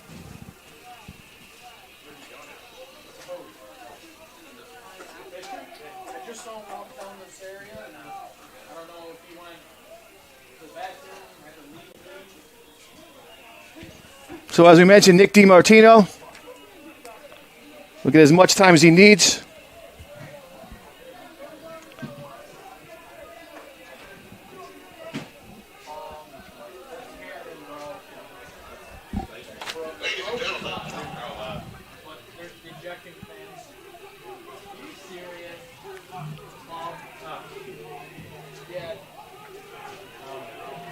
Umpire asking for game management now, as things are getting a little hairy.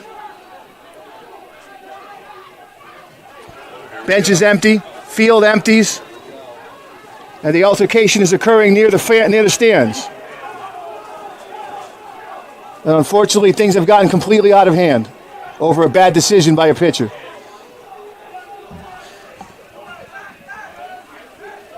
Teams are now coming behind home plate to meet. Coach is trying to break it up.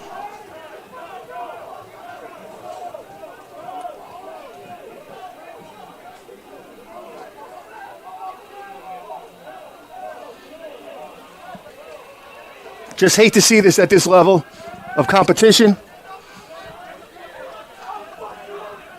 Unfortunately, the fans didn't help the matter.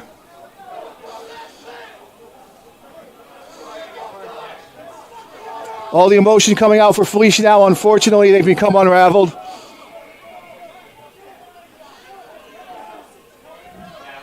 And the teams were trying to meet behind home plate, got intercepted. Everyone doing their best to break it up.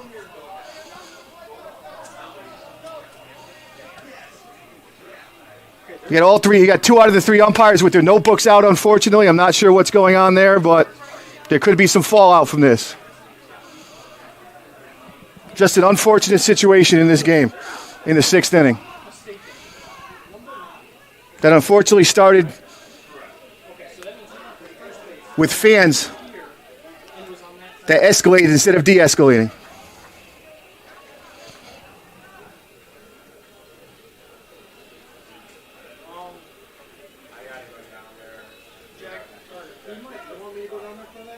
Yeah, go down and see if you can figure out the game.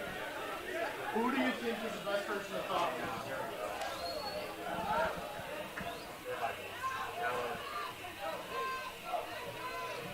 Umpires doing their best to separate the teams now, get them to go to their benches. We're not sure what's going on.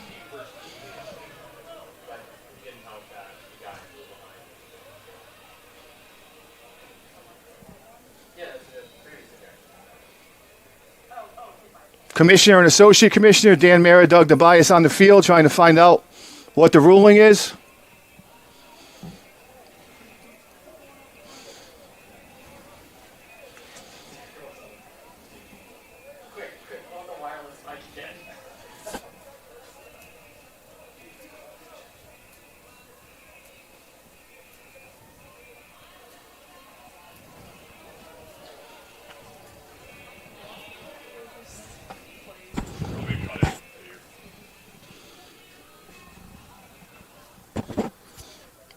In our situation in the press box, especially us broadcasters with the headphones on, haven't been able to hear the interplay in the bleachers and on the field during the game. Eventually, there was apparently there was a lot that led up to that throughout the game. And now the 3 umpires, the commissioner, the associate commissioner, trying to sort it all out. We're in the bottom half of the 6th inning. Jefferson had a 4-1 lead.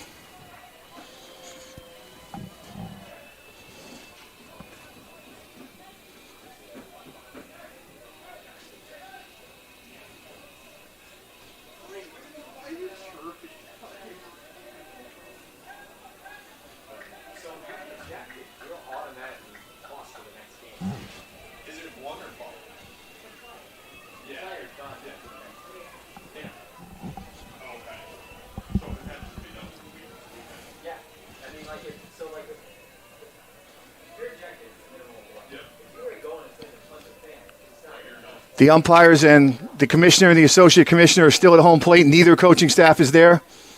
Both trying to get their players back in the dugout. Pat Horvath now approaching the meeting.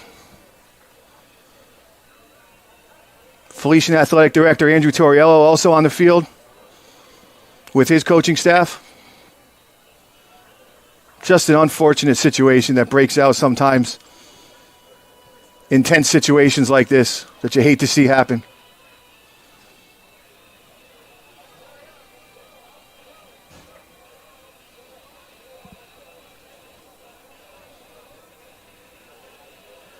So Nick DiMartino had come on to pitch after the ejection of Karitzis, had not thrown a pitch yet.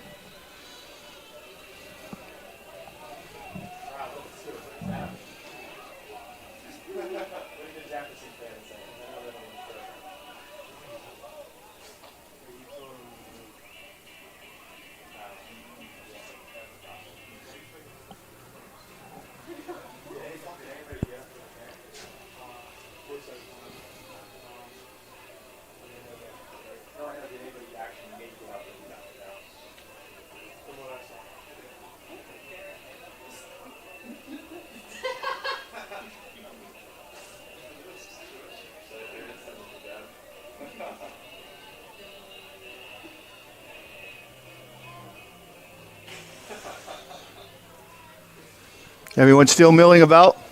No decisions have been made.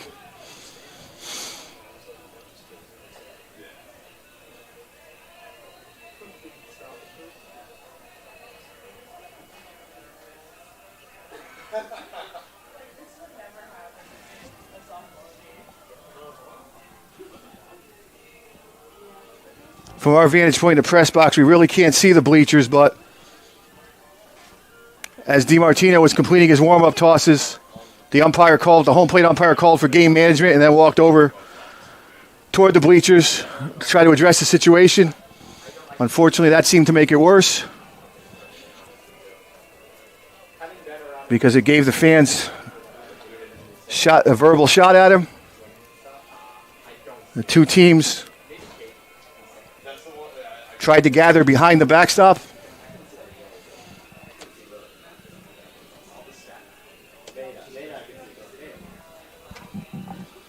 Administrators from both schools in the bleachers.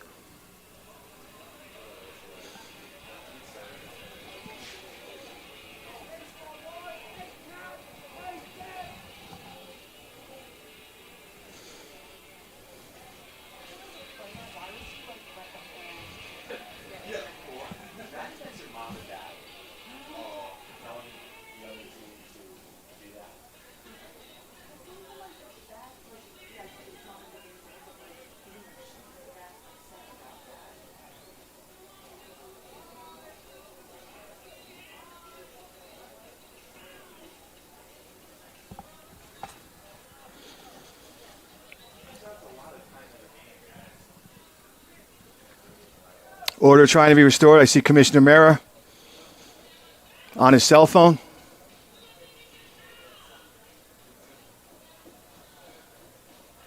Doesn't look like we're ready to resume anytime soon.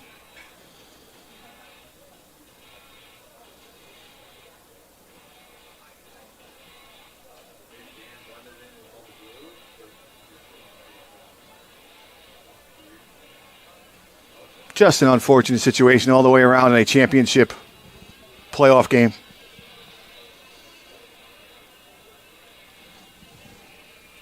Both teams fighting to keep their seasons alive, advance to championship Saturday. In Felician's case, winning the tournament is probably their only door to the NCAA tournament. And the emotions got the better of everyone, it seemed like. From the bleachers to the field.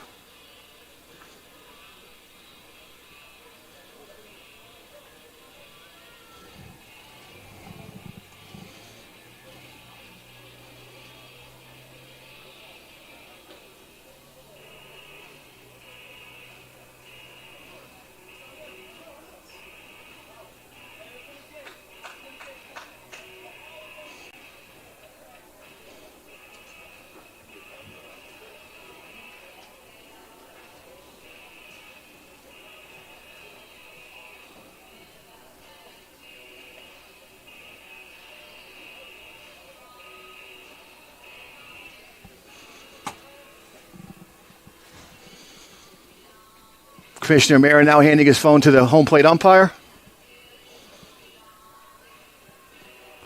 Pat Horvath, another member of his coaching staff, and Felician's Frank Colazzo commiserating at home plate.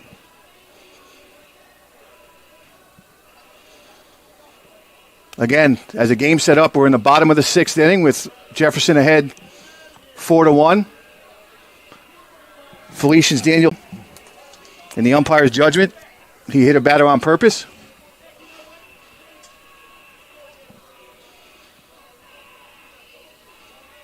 And then while the relief pitcher, Nick DiMartino, was throwing his warm-up pitches, a tense situation developed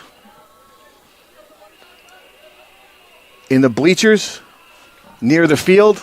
Umpire called for game management, but no one could get there fast enough.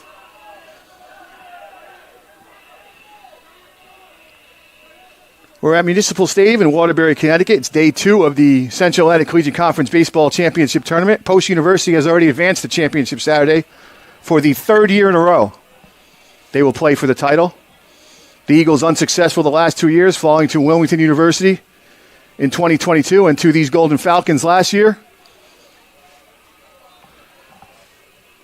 And these two teams are in the middle of an intense game to meet the Eagles tomorrow at 11 a.m. Post only needs 1 victory tomorrow to claim the championship. The winner of this game will have to defeat the Eagles twice. But first we have to sort this out.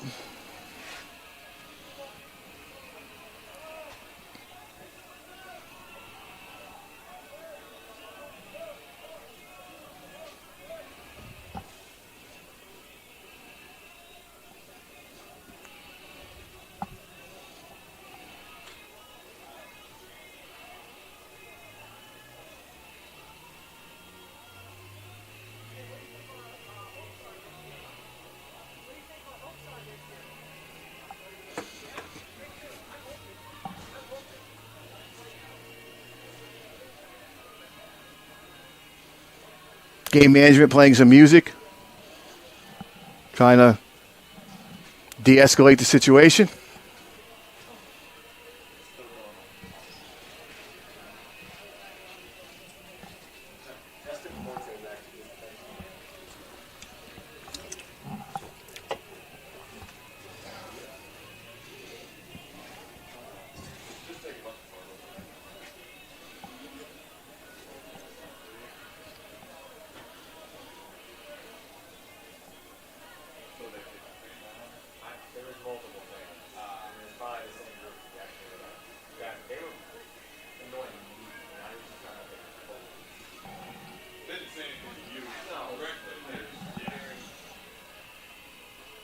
Looks like A.J. McNamara, representative from the host school, Post University, and on the conversation. No, correction, that's Doug DeBias, the associate commissioner. And who, up until this happened, was my broadcast partner. Now he's got to go out and do his real job.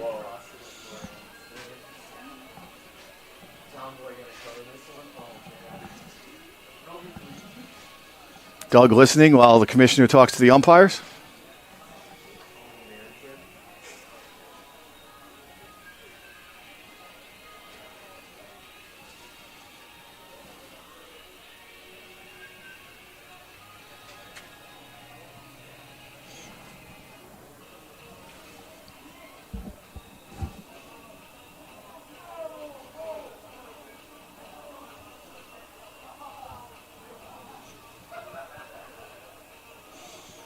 Meeting starts to break up.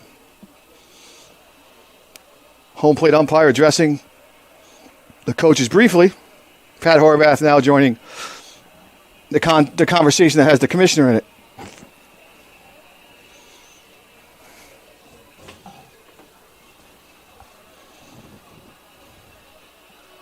I love how this all started with checking.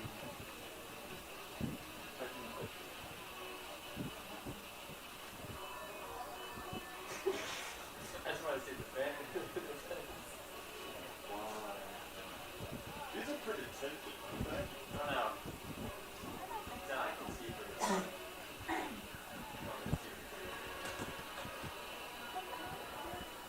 Who's talking to the dog? Where's Dave? There.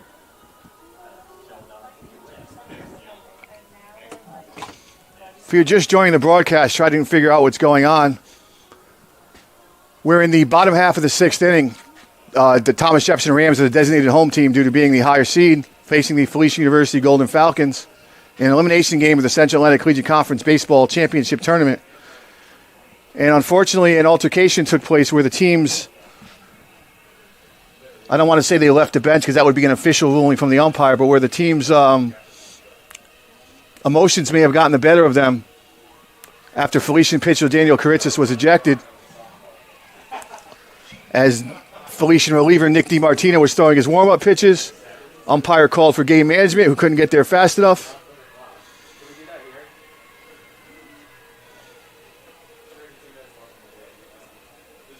There is a net separating the field from the bleachers, but obviously a lot of talking back and forth.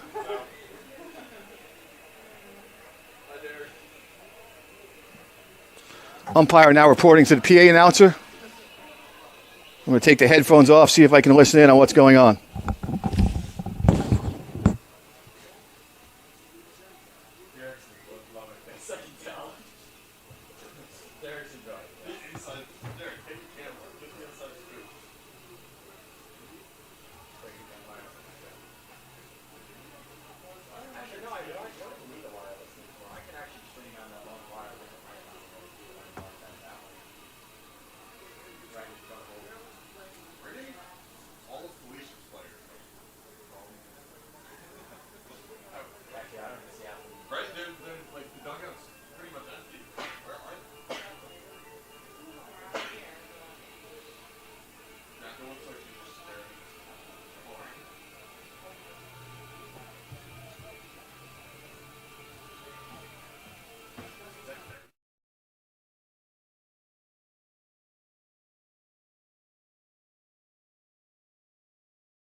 Teams have stayed mostly on their side of the field. Some friendly conversations going on now. Coaches Langen and Horvath talking between the mound and home plate.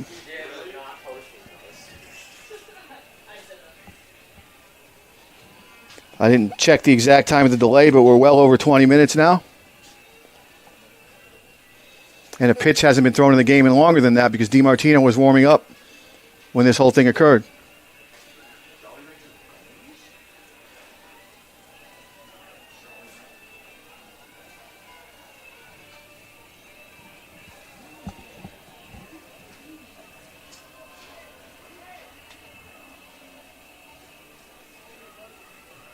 We'll try to keep you updated as we find out what's going on, but still no word. Umpires now pushing both teams towards the dugout.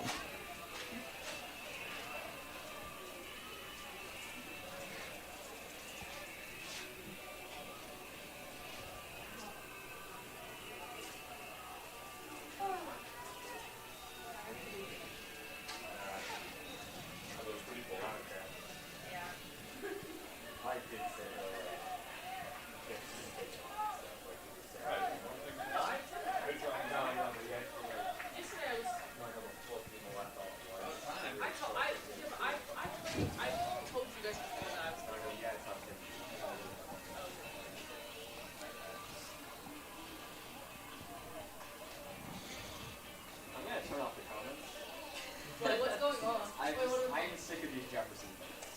Wait, what did they say? They need to quit. That's what they need. Now they're telling Mark to give him something. What did they do that? Yeah. They thought it said something. So now teams have retreated to their dugouts. Felician has gone back on the field on defense. DiMartino continues to warm up, but the game officials are still on the field.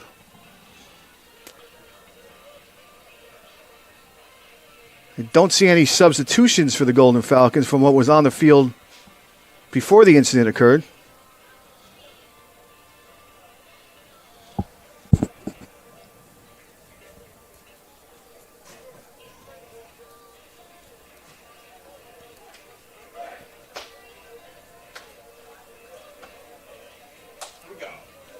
Looks like we're getting closer to being ready to play again.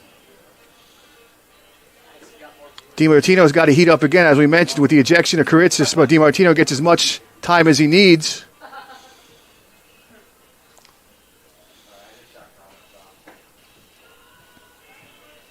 I have a feeling I may be left alone for the duration of this broadcast, as Doug DeBias may have to assume his associate commissioner role down on the field. We'll see.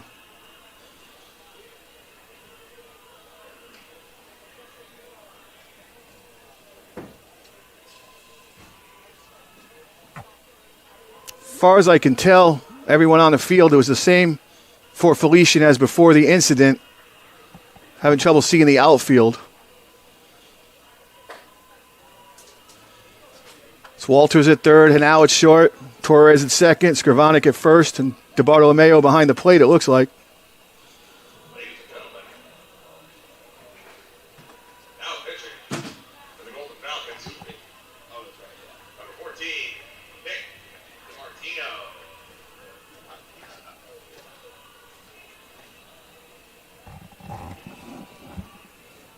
So there's been no report giving us any fallout from the incident, but it looks like play will continue.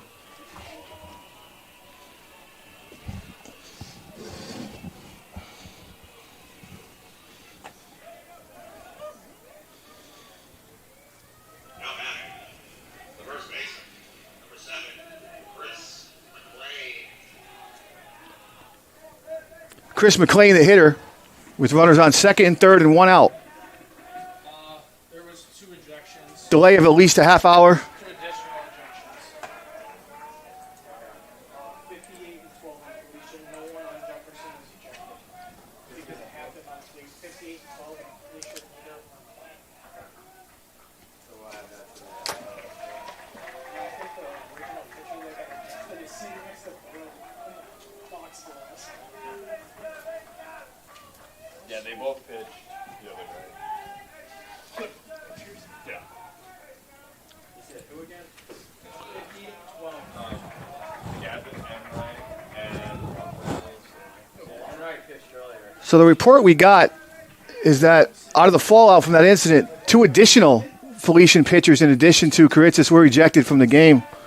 Number 58, Gavin Enright. And number 12, Rafael Solano. Technically, benches were cleared. Both teams are supposed to forfeit. But technically, the championship is supposed to be post-ranked. No games. really? Yes. But they gave them the 2 coaches options for it. So that'll be a big blow to the Felician bullpen the rest of this game, and if they should happen to move on. Apparently, the dad that started all this threw a punch at a kid. He ejected like 4 parents. I've seen that. That happened at one of my hockey games 2 years ago. Viewership is climbing, bro. The parent out here, Yeah, we're on a record. the original parent that made the issue, he was getting escorted out. He was telling the coaches for Felician, I'm going to wait for you in the parking lot.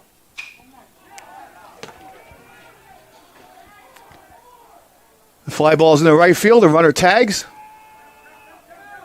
Throw is going to be offline. Rams add to the lead. I didn't keep the official time of the delay, but it had to be at least half an hour. The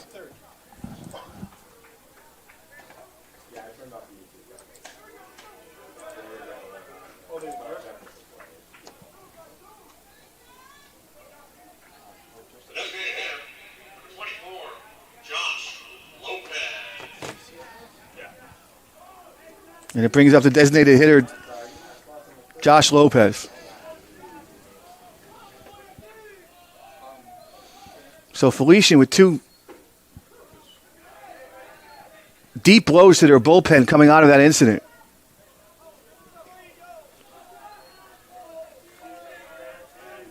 It's crazy, technically, both teams should have been suspended. Clear benches.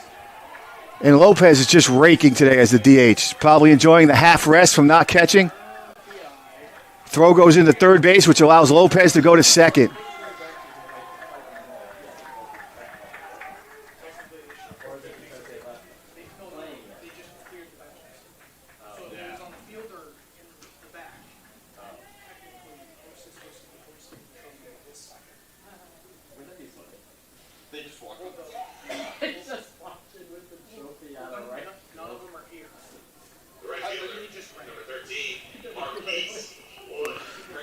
And now Marquise Wood comes to the plate looking to deliver another blow. Laid down a couple of bunts today. Obviously not doing that well. I shouldn't say obviously not doing that with 2 outs, but if he is, it would be for a hit. DiMartino starts him with a strike.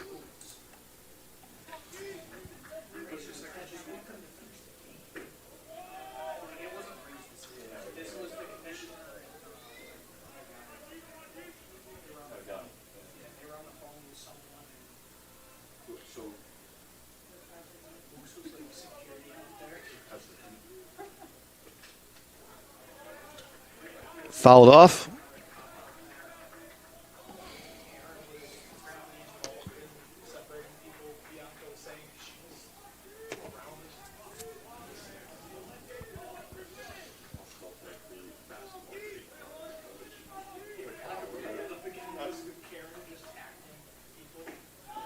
Doesn't get the call. Pitch off the outside corner, 2-2. So back to the business of the game. Coming out of that incident, the Rams with sacrifice fly and a single driving 2 more runs. And they get out of that grand slam range that we've talked about.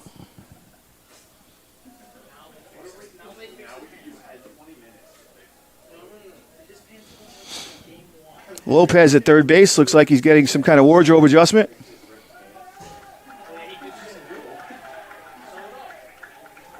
Or was that Egner at third base? Excuse me.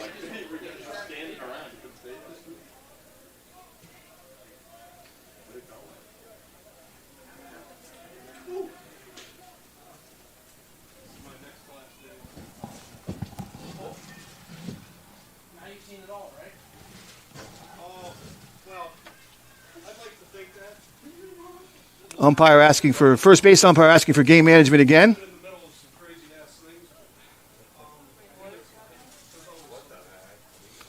Now Coach Chris Langen going to find out what the deal is.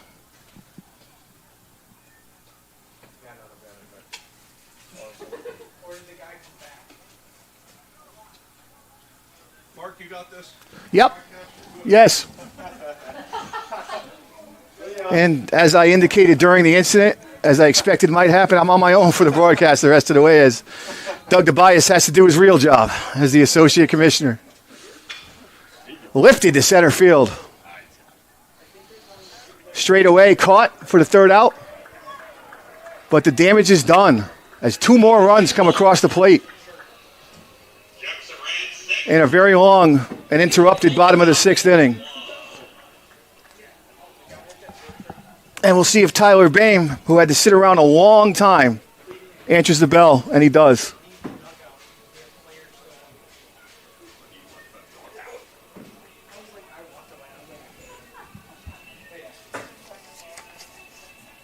And it is Tyler Boehm out for the next inning of work. He had to sit around a long time while everything got sorted out. Am I still on? I'm still on, right? Yep. All right, let it go. You're good. Felician taking 2 big blows to their bullpen with the ejection of Enright and Solano during that incident. And may have lost, if they happen to come back in this game, may have lost Karitzis for the rest of the tournament.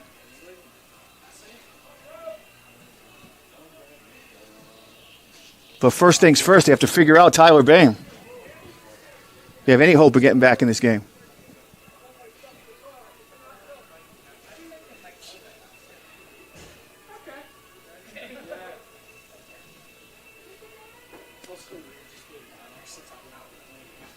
So it looks like we're ready to start the bottom of the 7th inning.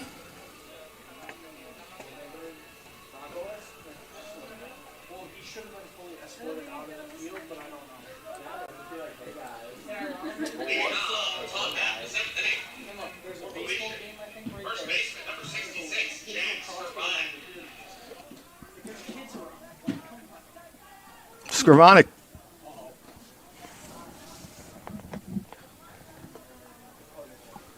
Scrivonic leads off for Felician at the top of the 7th. Boehm was ready. The umpire was not. Boehm working fast and throwing strikes.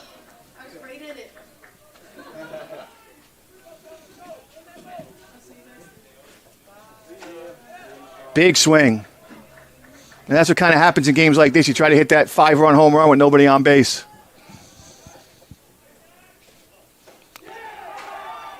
Good sinking action on that pitch. Skrivonic retired.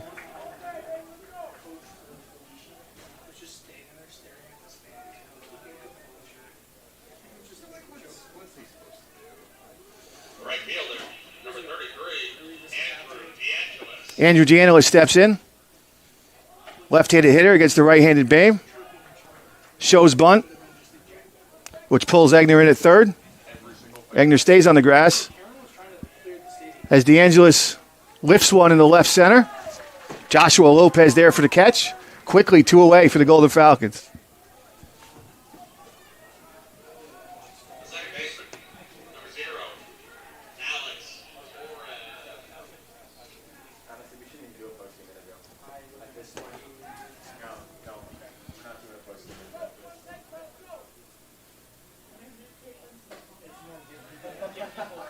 Yeah, just give people about it. Alex Torres takes a pitch high.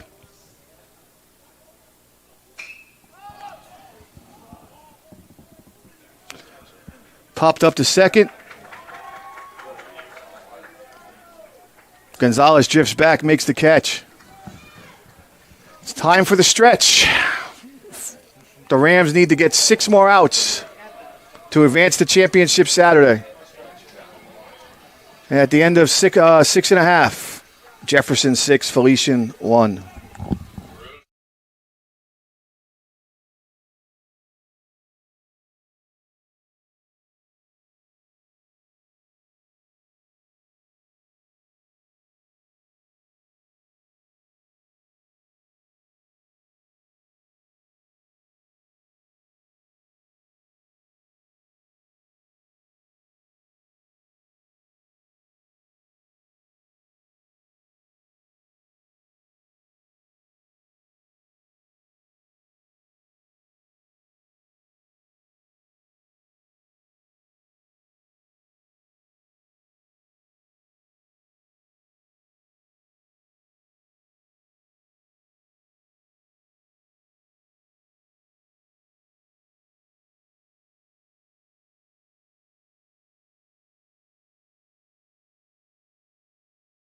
Yeah, apparently it was trying to next.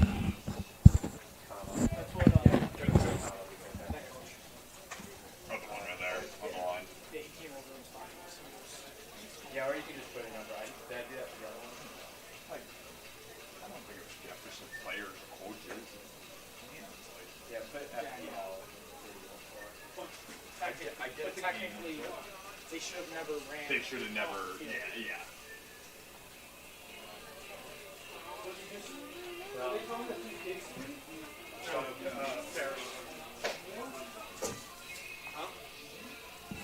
were a couple more down there. That one guy, last, he wouldn't stop talking. Is he the one that threw the phone? We still mute? No, leave it for a second. The only question I have about the thing, why did the umpire walk away?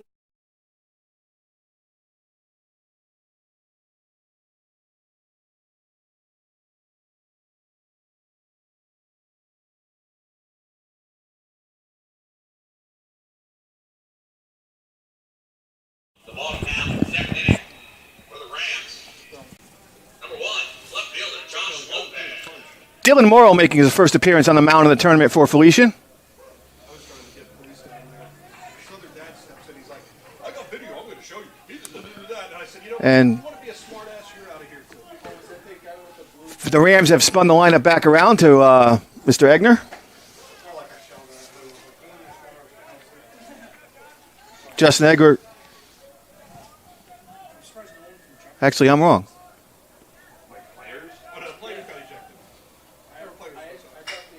That's Joshua Lopez, number 1. And a ball unable to be handled by Felician. It's been an issue all day. Somebody production. There was a last. Oh, no, it happened afterwards. It was like right after. The shortstop, It was the final number conversation. 4, Gabe. So I was incorrect. That was the number 5 hitter in the order, Joshua Lopez, that led off. He's on first base on a play that scored an error. and Gabe Silva. The Rams shortstop comes to the plate. But they weren't even playing. That's the funny part. The two that got ejected. Technically, this game should have been fun. Yes. So who's allowed it to continue? Well, it wasn't a player on the play. It was one of those. Morrill misses high. You kind of give the benefit. So if the ball, if it was a draw on the The Rams once again with their leadoff man on base, trying to tack on to what's already a 6-1 lead. You don't want to penalize the players. It wasn't player on player, so they get the risk of being ball goes away. If they both stop the Silva fouled off the bunt as the Rams try to tack on one more run, and why not? Every run they can score makes it a little bit easier on their pitchers. No, I was actually on the camera, so I was really just watching everything unfold right there. I had no clue what was going on. I've never seen that. Check on the runner.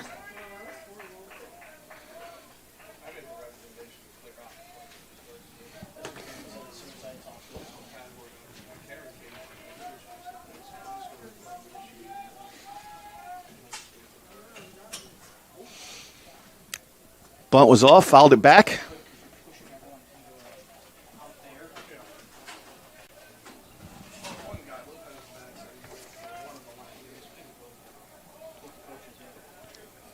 Dylan Morrill enters the game with 17 appearances, 1 start, 2-3 record, 5.06 ERA, and 2 saves. In 26 2/3 innings, he's given up 29 hits. Opponents are hitting .271 against him. He's got 28 strikeouts and 11 walks. Another check on the runner.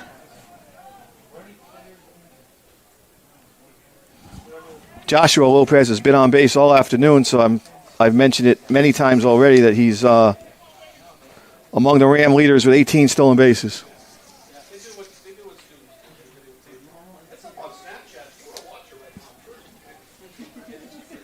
Probably one of those hot spots on Snapchat. It's like, what's his face from Happy Gilmore?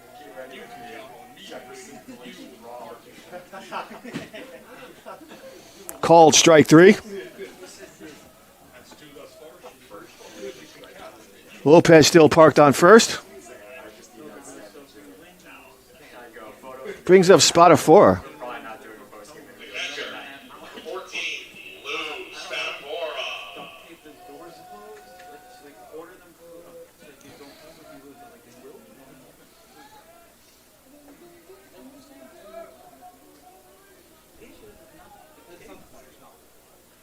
Well, I don't know what happened here. Called strike to spot of 4. The catcher of this game has played a nice two-way game.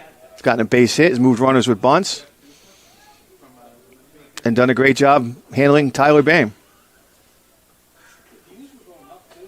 Yeah, the views went up to like 60, 70 on YouTube, and all the parents from Jefferson were. I had to shut the comments off. I'm like, yeah. I'm sure ESPN got it. They're saying John Boy needs to do a breakdown. Too bad there wasn't any film though for ESPN to use. This is not next to last day of working in college. Yeah, got the camera on the first base line in the jacket. Jack just held the camera off the window too. You know where Daniel is? Let's get this entire Where is it? as a whole. He's probably writing good retirement letter. Spot of 4 steps back in, behind the count 0-2.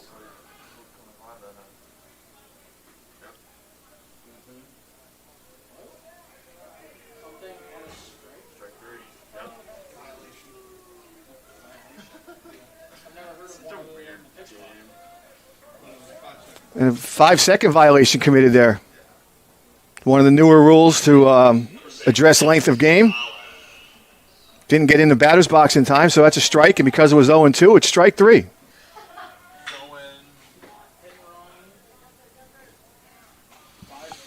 And in one more pitch, Morrill's out of the inning. So the Rams do not score that inning, but as I said earlier in the broadcast, you start counting outs when you get to this point.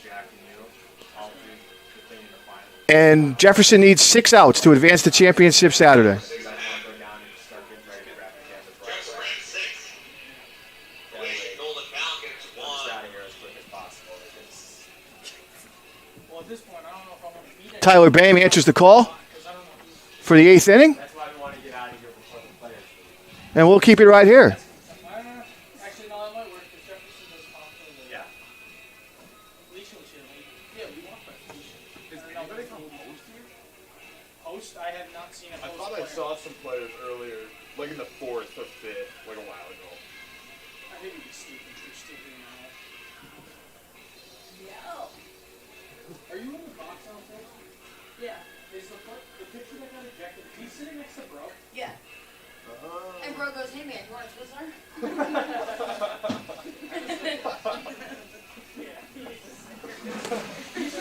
So Tyler Bame answers the bell for the 8th inning. He was sitting outside, he was like, you grabbed my right tip. You never And why not? As he's only thrown 66 pitches to record 21 outs. Yeah. No, I sat and watched.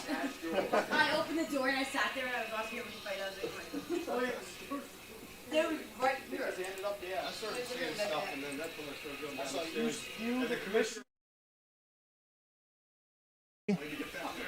Or 2 Fans will that like to prevent their season from coming to an end. Moose is on the other side, holding back the rest. Justin, he's so fast. Falling just short of a 30-win season if they don't rally. Felician falls of this game, they would finish the season 29-23. Well, the kids are out here and they don't get shit. They're just like. But one of the parents tried to swing on one of the Felician players. The Jefferson parents was like this with the thing. Oh my god. And then he was like, you're gonna get arrested. The catcher, DeBartolomeo, leads off, fouls one off. He was the one that was challenging Karen.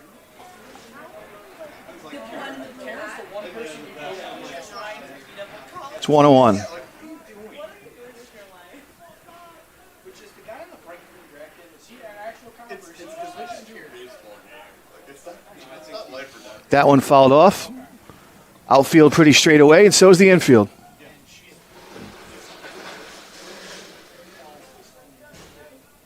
DeBartolomeo has a hit today. Trying to give Felician a spark. Just hasn't been a clean day. No fewer than 7 errors for the Golden Falcons in 2 games. A lot of runners left on base as well. The Yogo's the 1 seed, aren't they? Yeah. And they lose the stack twice. That's the sad part. That'd be really I really want to see a post-Hugo game. Fouled back to the screen to stay alive. Great job today by Tyler Bame so far as he looks to bring his team to victory and save their bullpen for a potential championship round matchup tomorrow. Tibercio drifts into right center to make that catch. The Rams are 5 outs away from championship Sunday. And it looks more and more like this year will be crowned a first-time CACC baseball champion.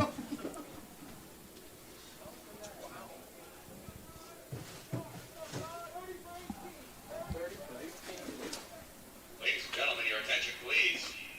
Pinch hitting for the Golden Falcons. Number 30, Chris Bielsi. BLC will take a hack in place of Evangelista. Pitcher's still having a good game. It's going to get overshadowed. Felician has just 3 hits in the contest.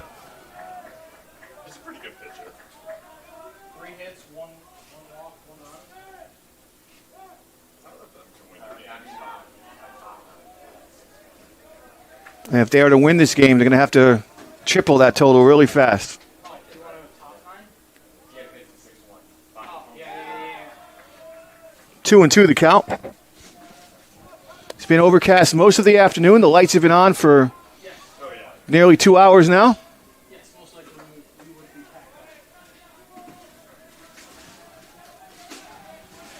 up. Count runs full on the pinch hitter Bielsi. I think it's going to be good. Jefferson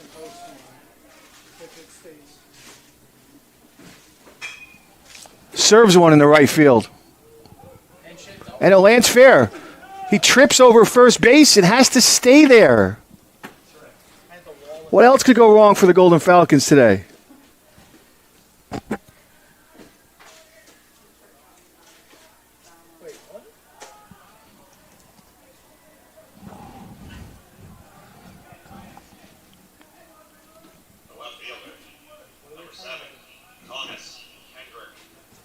So Bielsi with the pinch hit singles probably should have been a double, but he tripped over first base and had to stay there. Meanwhile, the Golden Falcon lineup flips back over to the leadoff hitter, Tommy Kendrick.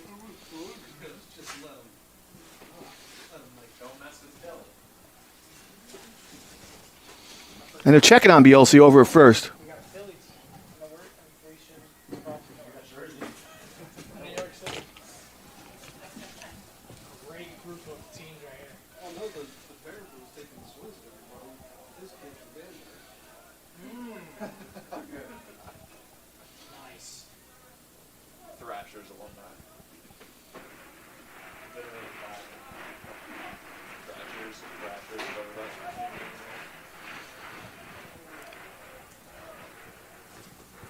Misses up there.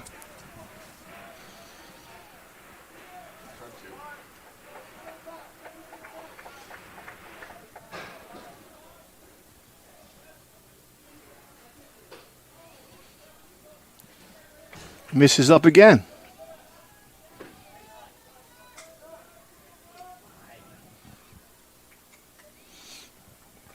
Interesting. Pitching coach Abraham Almonte making a mound visit, but as he trotted out to the mound, he waved both hands to his side as if to tell the infield, stay back. It's just going to be a conversation between me and him. So this obviously has nothing to do with strategy, nothing to do with positioning, just a pitching coach and his pitcher. Didn't even want the catcher out there.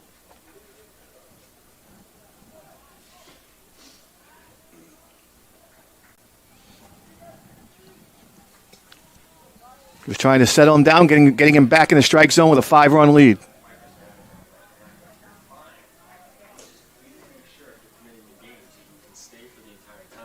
And check with him first because you work for him that he doesn't need your help before you come to me and say 3-0 count.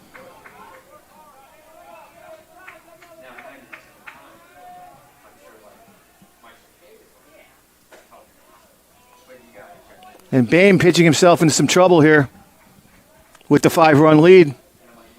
Getting into the meat of the Golden Falcons order. Felician just looking for a little spark. The base hit and the walk gets them a little closer to that.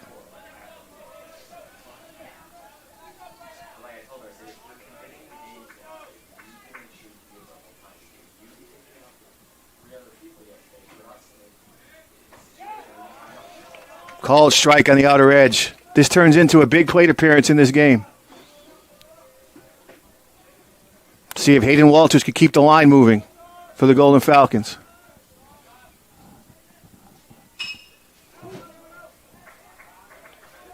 Chased the borderline pitch, falls behind 0-2. See if he can take a 2-strike approach and make the game a little bit more interesting.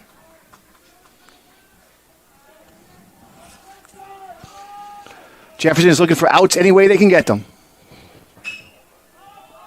Ball's lifted. Goes in foul territory. And that's Joshua Lopez making a sliding catch.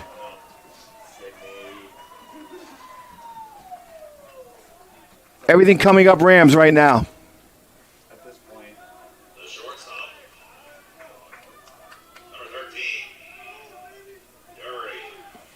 It's another in a long line of great plays as we've seen the athleticism of the Rams all game long. Dowdy Henao could be at the end of a great career for Felician. He's hoping he gets at least one more plate appearance after this one. As we're in the 8th inning. As we mentioned over the weekend, he's got more than 170 hits in 3 seasons as a Golden Falcon. 3-time all-conference player, all-tournament last year.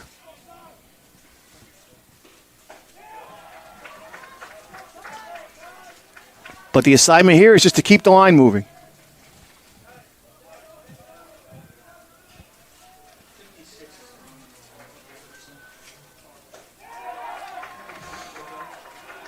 Good pitch by Bame. Hits the top of the zone. Going to put him now in a defensive mode.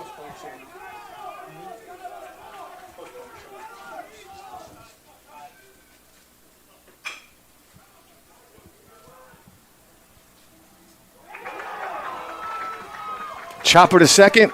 Make the throw to first. And the Rams are 3 outs away from advancing the championship Saturday.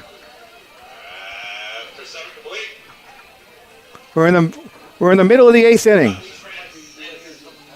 Jefferson leads 6-1 here on the CACC network.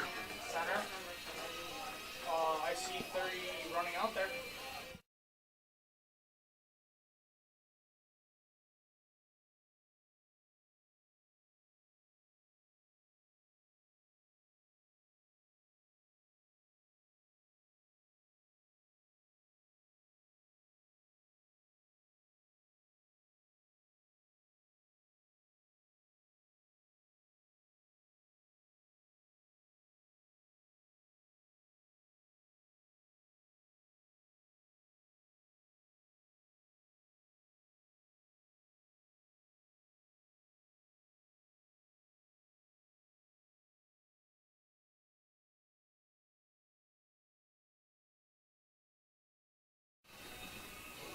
Gentlemen, your attention please.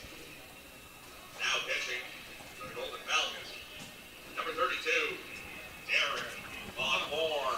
And as you may have heard on the field mic on the PA system, number 32, Derek Von Horn, takes over the pitching duties. 10 appearances, 3 starts, a 2-3 record, 5.19 earned run average. Opponents hitting .284 against him over 26 innings. He struck out 24 batters and walked 10.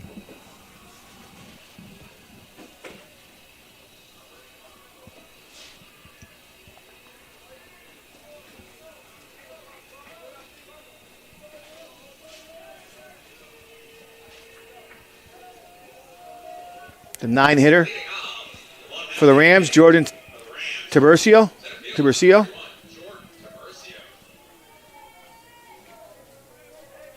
We'll try to start another rally.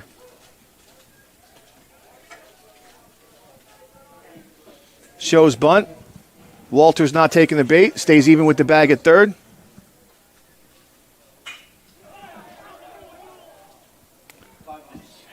Liner to right. Sinking liner. Nice sliding catch there by DeAngelis.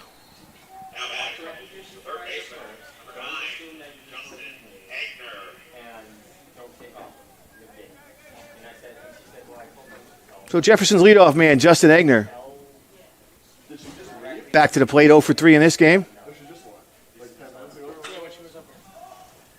And he tests the right fielder. Ball's called fair, and it's caught. 2 put outs for DeAngelis, 2 quick outs for Von Horn.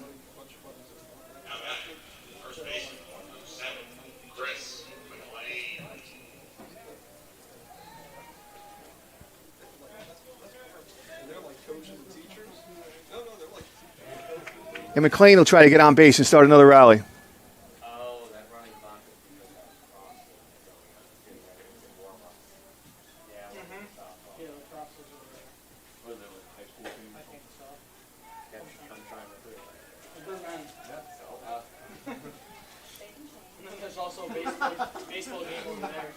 Two balls and no strikes.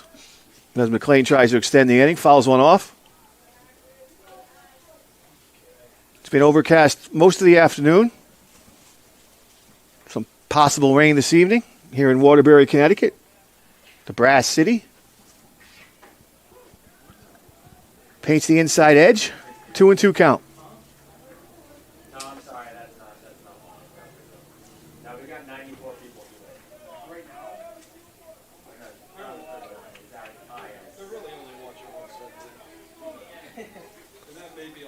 Full count to McLean. If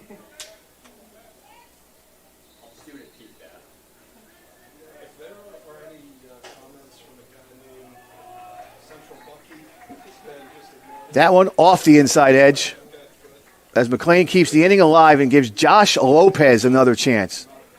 Usually the Rams catcher playing as a designated hitter today.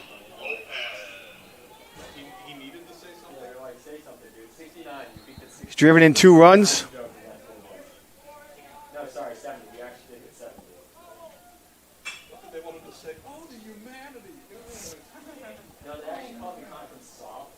They said that. Yeah, they said when the conference is soft back in your day to like each other. And yeah. We get the game going. And then we're making up rumors that like parents are fighting parents. Call strike there. Friendly conversation between Lopez, who we said is normally a catcher, and the umpire on a borderline high strike.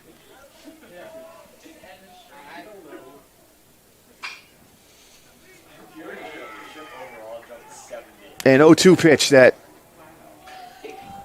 was on the inside edge. Lopez dropped the bat head on and got it through the right side. As the inning continues. Right fielder, number 13, Marquise Wood. Gives Marquise Wood another chance to maybe extend the lead even further.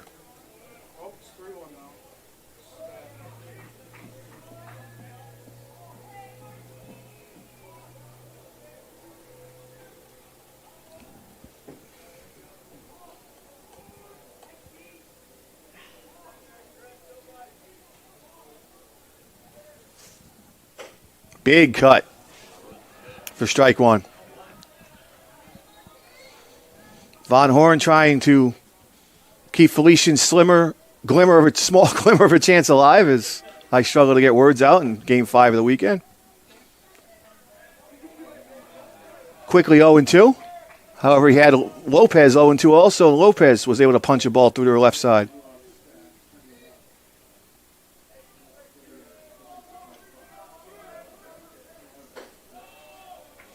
Missed up. Mark Mentone bringing you the play-by-play on the CACC network in the Central Atlantic Collegiate Conference Baseball Championship Tournament. We're in the bottom of the 8th inning. It's a designated home team. Thomas Jefferson leads 6-1 over Felician University, the defending champion.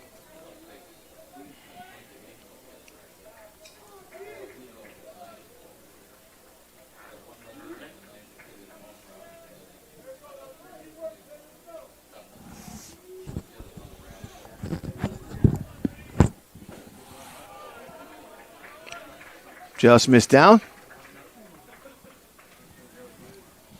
2-2 the count. Joshua Lopez waits on deck.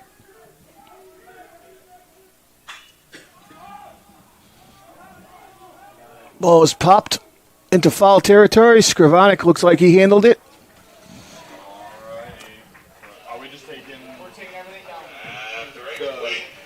And the Rams do not score, but they take a 6-1 lead into the top of the 9th inning. Jefferson Rams 6. Felician Golden Falcons 1.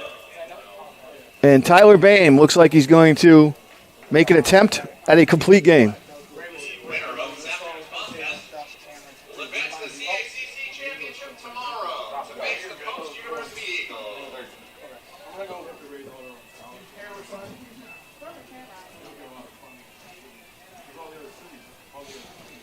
Tyler Boehm, just 29 innings on the season, entering this game, trying to add 9 to that ledger today.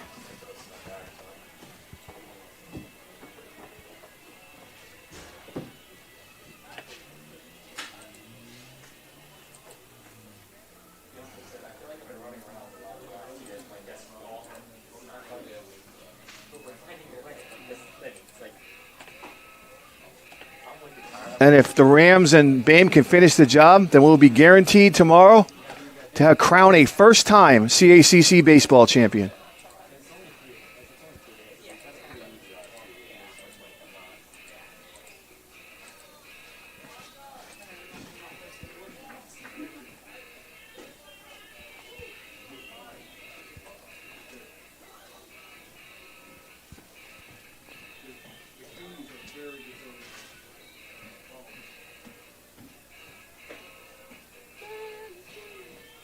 course, post CACC membership goes back to the pre-NCAA era when they were known as Takeo Post University.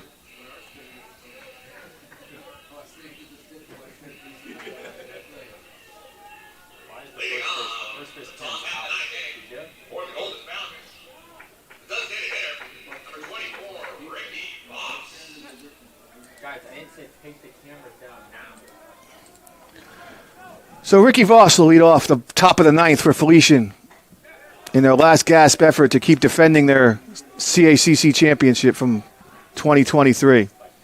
And Bain once again starts him with a strike.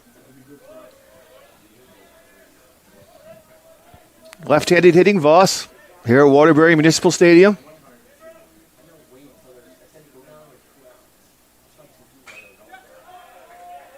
Foul back.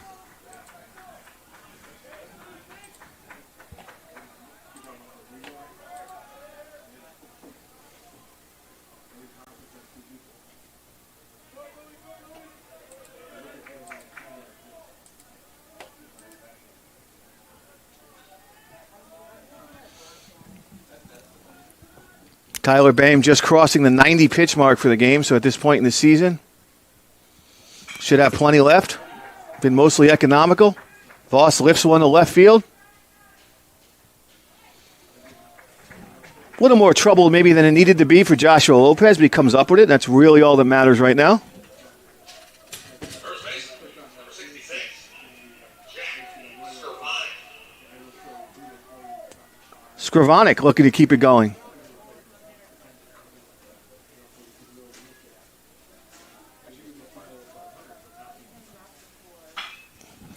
He lifts one to left field. That's going to test Lopez. And it gets over his head up against the wall.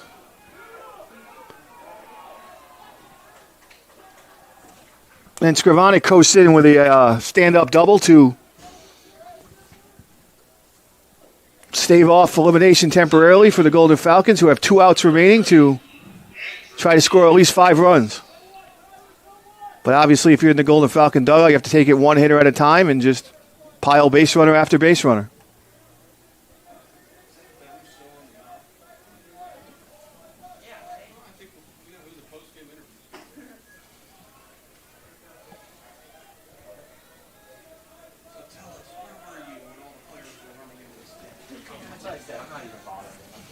Infield and outfield straight away.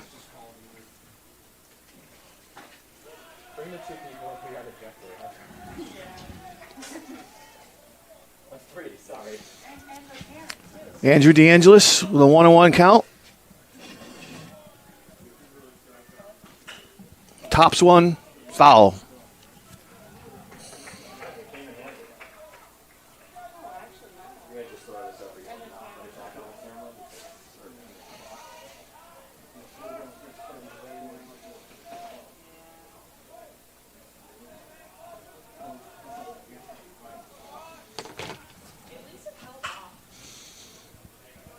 Lifted to center field. Tybercio makes the catch.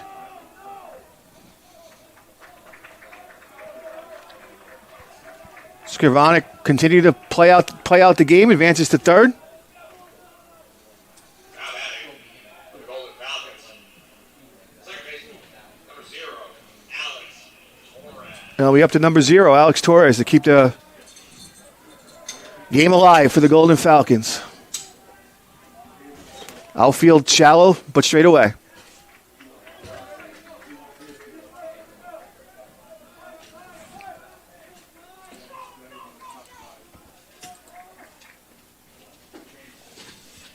Misses down. 2-0.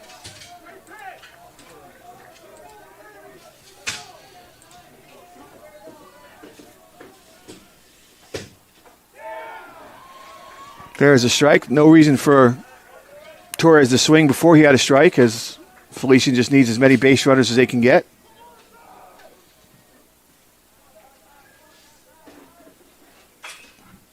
Topped, foul just outside of third.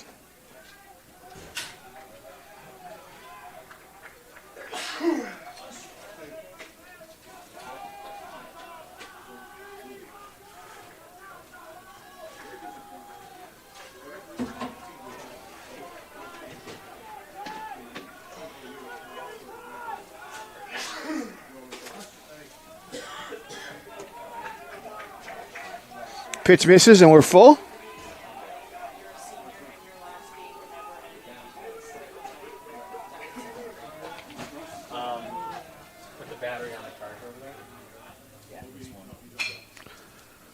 Hard ground ball to short.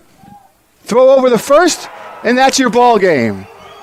The final score, Thomas Jefferson University 6, Felician University 1.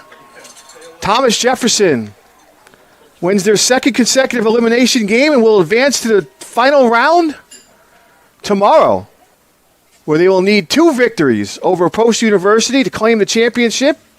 Right now scheduled for 11 a.m. tomorrow. And we will have a first-time CACC champion crowned tomorrow as Felician, the only team in the 14 field that had previously won the tournament, including last year's, now eliminated. Tyler Bain with the complete game. And it sets up a great championship Sunday between the host school, making their 3rd consecutive appearance in the finals, Post University, and the overall top seed, the Thomas Jefferson Rams. Thank you for watching today from Waterbury Municipal Stadium. For my partner, Doug DeBias, I am Mark Mentone. We will see you tomorrow.